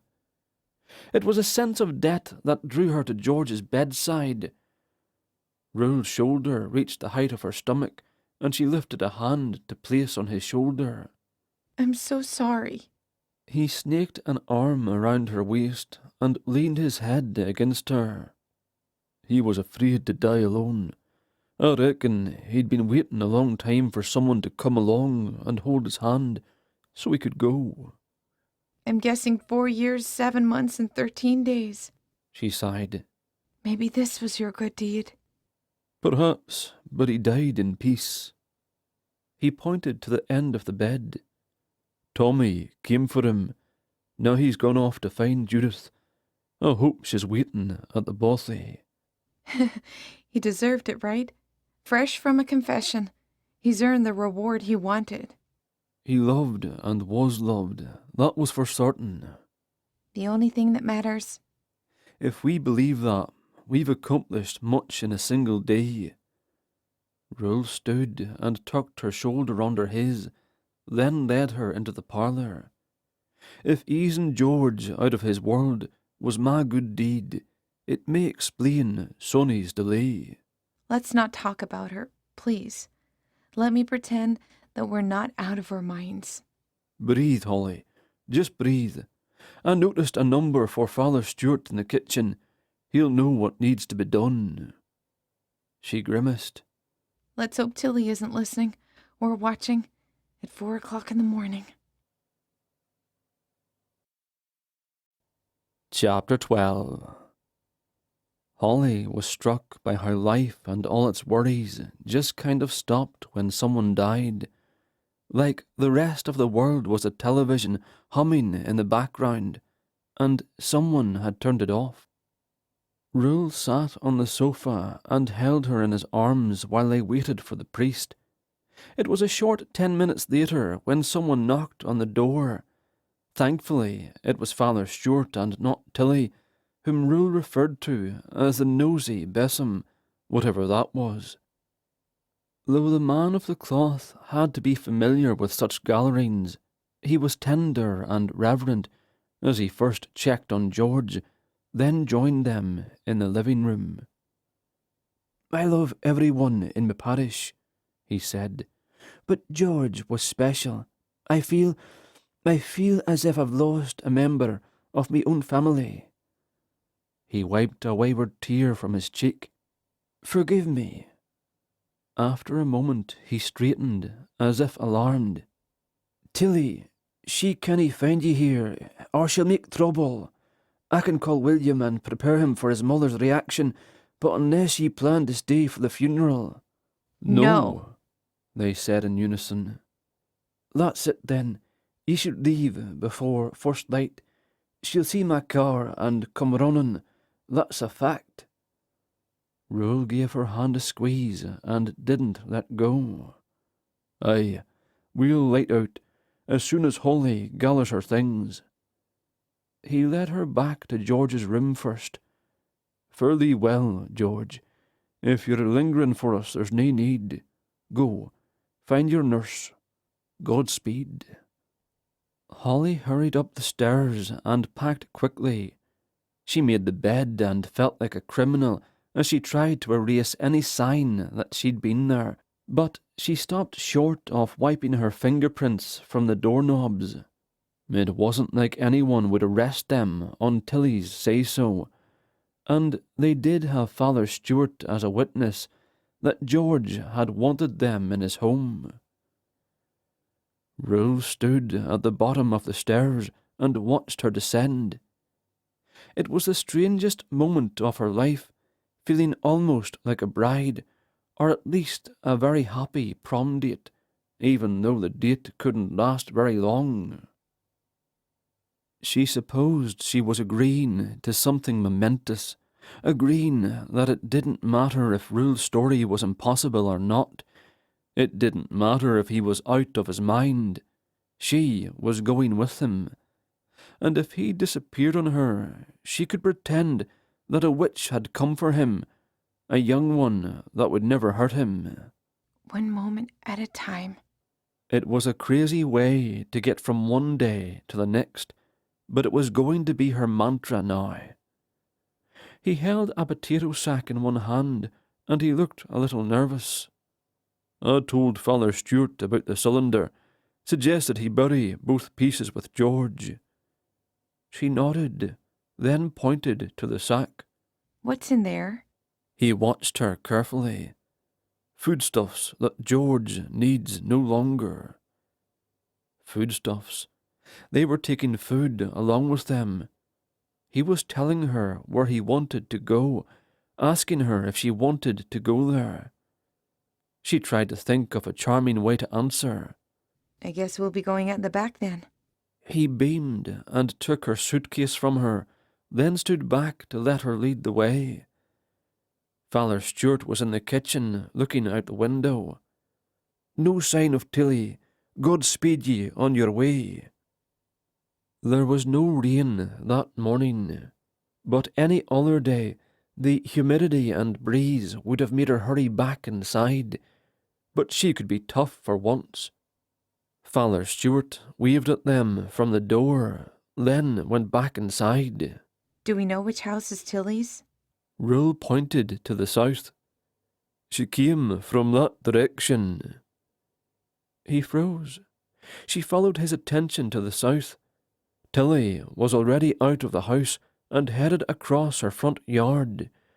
They could hear the slosh of her rubber boots as she marched through the soaked grass with the same plastic bonnet on her head and an umbrella, though she didn't need either.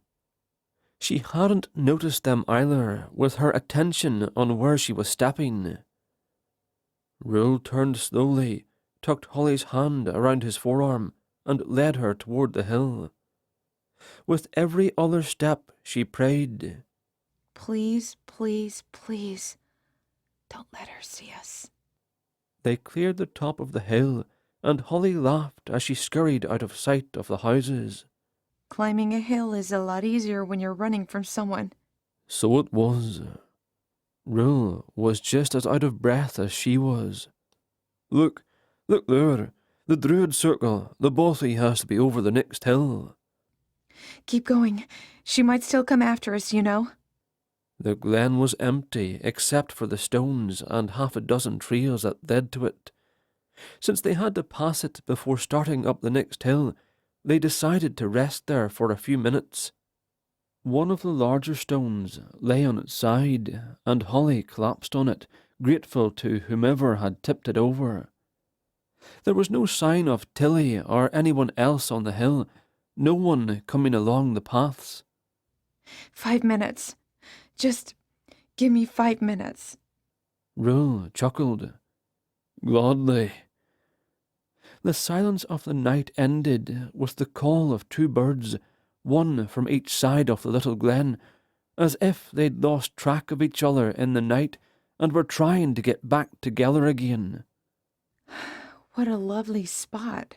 A pretty girl in a black robe strolled into the middle of the circle. Something resembling green powder swirled around her knees as she walked, like a weak breeze was trying to play. There was no way it was real. She gestured at the stones. Fitting, do you think, Rule? The mention of Rule's name brought Holly's attention back from the enchanted powder hallucination. This had to be Sonny, the girl who was going to take away his life. She was already on her feet, putting herself between the girl and the man she refused to give up. Go away. The girl clicked her tongue and shook her head. And here I heard you were such a kind lass. Holly exhaled forcefully, which might have sounded a bit like a growl. Rule stood, took her hand, and ruined her noble gesture by standing beside her. She tried to pull him back, to get him to sit down again, but he shook his head. Be warned, Soncerae, she doesn't care to be called lass. Sonny came closer and held out her hand. Begrudgingly, Holly took it. I'm only shaking your hand because he says you love him and wouldn't hurt him. The girl nodded. True as can be. Her smile turned sad. But that doesn't mean I will not take him back. Our bargain is nearly complete. His mortal days are at an end. Why can't you just leave him alone? Because I have promised him more. More what? It is not for me to say, but he must come with me to get it. Staying at George's side was noble enough. The man was afraid to die alone. Sacrificing your family treasure was generous as well. But I couldn't come until George was finished with you. Rule looked down at Holly, then at the witch. Sonny, Aye, what would ye say if I no longer wanted my boon? but you waited centuries. What if I'd like another? She smiled kindly. You'd like to stay with Holly? I would, he said, no hesitation. The girl looked to the east, where the sky was a lighter shade of blue now. How much time to say your goodbyes properly? He sighed and pulled Holly against him. 100 years. She smiled up at him. In 7 months. And 13 days. Oi, Sonny rolled her eyes. if I'd have brought my uncle along, he would have snatched you away with no more than a wave. He wasn't pleased with my grand scheme, but he was too late to stop it. Now he wants it done. Rule scoffed. But you've just begun. Surely all the 79 will get their turns. Oh, aye, they will. He can't stop that. Rule scratched his whiskers, let go of her hand, and stepped forward to take Sonny's instead. Holly wanted to insert herself between them, but he waved her off and looked down at the girl. Sonny, Aye? perhaps what your uncle doesn't ken willna harm him. She laughed, and then sobered. You know, you may have something there. It is not as if he's standing beside the judgment seat, counting heads as they arrive. Her expression suddenly changed. It's fairly cold this morning. Aye. Makes a girl need to relieve herself. Rule laughed. Does it? I can't do it in the circle, so I'll have to step out for a moment. She tapped Rule's chest as she spoke. Dinna go anywhere. I have many others to collect this day, and I have no time to chase after you. Do you understand? Aye, love, I do. With tears in his eyes, he lifted the girl's hands to his lips and kissed her knuckles. Just remember, my wee witch, that no matter what Simon MacLaren says, I've always loved you best. Sonny grinned, but there were tears in her eyes too. I'll be sure to tell him. She threw her arms around the Highlander as far as they would go and gave him a lingering hug. When she let go, he pressed a kiss to her forehead. After a quick wave of her fingers and a mischievous smile for Holly, she hurried out of the stone circle. Though Holly moved this way and that to watch her go, there was no one walking away from the stones. She was gone. She was gone, and Rule was still there. I suppose you believe me now that you've had your proof. Holly wandered around the circle, inside and out, to see if Sonny was just hiding behind one of the taller stones, but no one was there. The glen was as empty as it had been when they looked down from the top of the hill. I believe you. No one could ask for more proof. Rule's mouth dropped open. Holly looked at the top of the second hill, where a young man in a soldier's uniform waved to them. His grin was a match to the one hanging on the wall in George's kitchen. She could barely breathe. George? The soldier nodded, then waved for them to follow him. Rule looked just as shocked as she was. He picked up her suitcase and started running up the steep, wet grass. She hurried to catch up, not daring to ask if it was wise to follow a man who had died 2 hours ago. Rule reached the top first and waited for her. 100 yards away, to their left, sat a large white bothy with a set of windows on each side of the door, a smoking chimney, and green trim. A woman in a flowered dress stood in the doorway. She waved, but not at them. At George, who ran to her, lifted her up and swung her around in the yard.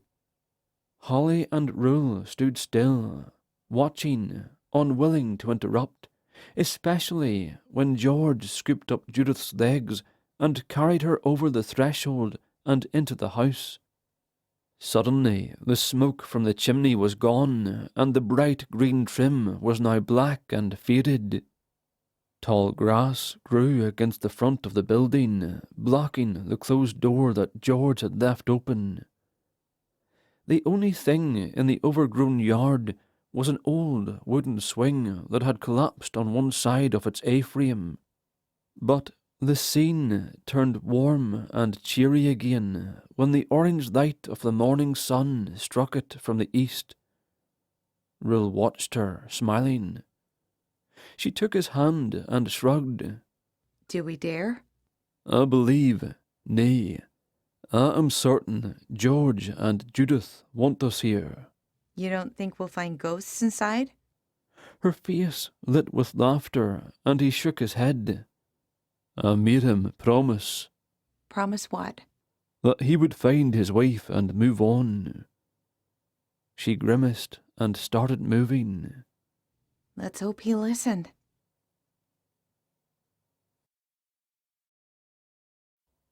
Epilogue. Holly loved everything about her new life with Rule, except setting up her computer, but she wasn't going to ask him to crawl under her desk and organize her cords for her. Back in Kansas, she could have called the IT guy, but now that she was working remotely from Paris, she had to stand on her own 2 feet, or knees, as it happened that morning. Rule stood in the kitchen, cutting up vegetables for their lunch. His idea of wild and crazy was to add something new to his bubble and squeak, and today it was rhubarb. Lucky for her, falling in love had nearly erased her appetite, so she didn't really care if some meals were barely edible. While she sat cross-legged under her desk, plugging things in, she knew he was watching, waiting for her to need him. Oh, she needed him, all right, but not for this. She rolled onto her knees to attach the Ethernet cable to the modem and plug in the surge protector. She considered asking Rule to hit the power button for her and peeked beneath her arm to locate his legs. They were still at the end of the tiny kitchen island. His favourite outfit for around the apartment was his long shirt and boxer briefs. He really hated pants. But today he also wore an apron, and the ties made his shirt bunch up, which showed his underwear. She never expected that muscular, hairy legs would be such a turn-on. A long black cloth obscured her view, and she turned back on her butt to see the kitchen right side up. The black cloth swished along the floor, and though she could only see as high as the counter, she knew her husband was no longer alone. Sonny. The witch was the only person they knew who wore floor-length black. The same person who could also show up in a heartbeat without making a sound. The same person for whom they'd been hiding for over a month, fearing she'd change her mind about letting Rule live. No. Holly scurried out from under the desk and bounced off furniture and boxes as she fought her way to the kitchen. They'd stayed in 4 cities in as many weeks, but since she was virtually tied to her employer, it made her easy to find, even if Rule stayed off the grid. They hadn't been clever at all, leaving their fate up to luck and the whim of a young witch. Their only hope now was that their love would mean something. It's a little late to change your mind, she told the witch by way of greeting. Late? The only amount of time we discussed at the Druid Circle was completely irrational, if you'll remember. 100 years to say farewell. She turned to Rule. Dinna say you're not happy to see me. Of course I am. While he wiped his shaking hands on a towel, he leaned forward and kissed her on the cheeks, as if he really believed she was just there for a visit. He wouldn't look at Holly at all. We're married. Before we ever left Tignabruach, we had Father Stewart perform the ceremony, so technically, Rule belongs to me now. Oh, Rule, I'm so happy to hear it. Are you now? He leaned his hip against the counter behind him and tilted his head. Then why do I have the impression you already knew? You can't be too happy for me and break my heart in the same breath. You were never cruel, even when you teased McLaren. Sonny moved quickly to stand next to Holly, then stretched up to speak close to her ear. He doesn't seem worried, does he? He should at least respect that I hold his fate in my hands. She was teasing. Sonny, the witch they'd been hoping never to see again, was teasing. She wasn't there to take him away. Holly pretended her heart wasn't beating out of her chest and whispered back. Very rude. As soon as you're gone, I'll be sure to set him straight. Sonny laughed and wrapped her arms around her, trapping her arms against her body for a prolonged, awkward hug. Only the longer she hugged, the warmer Holly became exactly where Sonny touched her. The warmth turned into hot little tingles that spread through her veins like sparks shooting from a sparkler. She stiffened, and Sonny immediately stepped back with a guilty look on her face. You did something to me. I embraced you as a sister, No, I felt it. Warmth, then tingling. What was that? Rule pushed away from the counter, scowling. Sonny, you'll give us the truth. The girl rolled her eyes. It was nothing, really. I just made her Strong enough. Strong enough? Holly wiggled her arms, took a deep breath, twisted back and forth, trying to feel her muscles. Sonny burst out laughing. She stopped, though, when she couldn't get Rule to see the humour. Not that kind of strong, just, hearty. Rule still looked worried. "We thank ye, but why?" It was absolutely ridiculous, but Holly suddenly worried that Sonny could somehow make her pregnant or something, and she felt a little sick. As if she could read Holly's thoughts, the witch shook her head. You asked for 100 years together, and 7 months, and 13 days. I thought you'd need a bit of a boost to get even halfway there. As for Rule, I have to take a little something from him. No. Holly grabbed for Sonny's arm to keep her from moving toward her husband, but got nothing but empty sleeve. Sonny shook her head again. I'll not take back the life I gave him, but if you'll remember, I did say I was busy, that I didn't have time to chase after you. And it was true. But in the rush, I should have removed the protection I sent you with, to ensure you'd be able to complete your noble deed, no matter how dangerous. He smirked. "It wasn't dangerous at all, was it?" Nay, you would have been fine without it. But I give it to each of the 79 before letting you out into the world again. Then I take it back when each deed is done. Holly held up her hand to get Sonny's attention. What kind of protection? I wouldn't mind if you left it on him, whatever it is. Oh, but my uncle would mind. Must return all weapons to the armory, eh? "A weapon?" Immortality. And I'll take it now, before you get any revolutionary ideas. Rule wiggled his arms, frowning, then twisted, and they all busted up. Holly leaned toward Sonny again. Are you sure you're just a witch? Sonny gave her a wink, but didn't answer. She waved Rule close, then demanded he kiss her cheek one more time. When he straightened, she nodded. It's done. Now, be careful, the pair of you. If you live long lives, it will have more to do with your luck than my blessing. So dinna take risks. You are just as immortal as the next man. Maybe you should give him one of your warm hugs, so he can keep up with me. Nay, believe me when I say he's had enough blessings from me. Now, for the second reason for my visit. She straightened her robe like she was preparing to leave. Running from city to city will do you no good. You can stop that. We're tethered, ye and I. I shall always be able to find you if the need arises.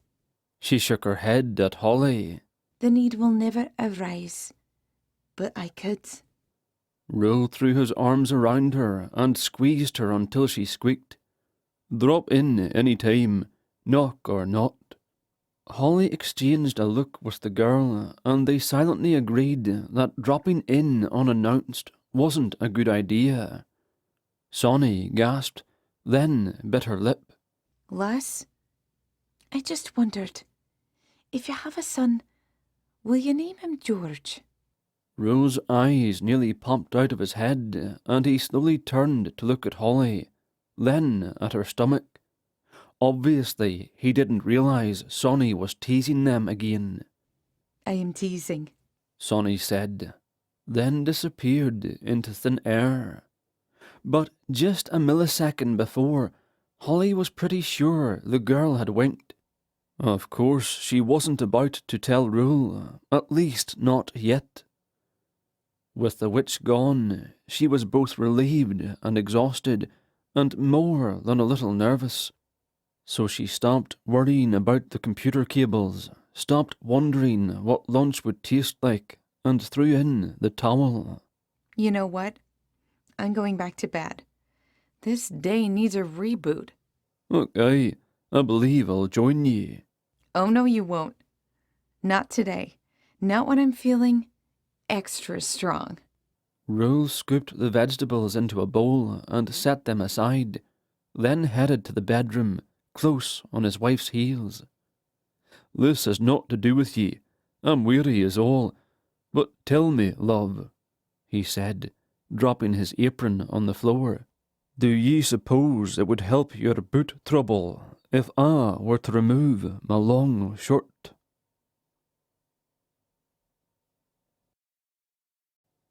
This has been McEwan, a Highlander romance, written by L. Muir, narrated by Andrew McDermott and Jen McGurk. Copyright 2022 by Leslie Muir Lytle. Production copyright by Leslie Muir Lytle. This has been The Gallerine, a Scottish Highlander series opener. The Ghosts of Culloden Moor, Book 1. Written by L. Muir. Narrated by Andrew McDermott and Jen McGurk. Copyright 2015 by Leslie Muir Lytle. Production copyright by Leslie Muir Lytle.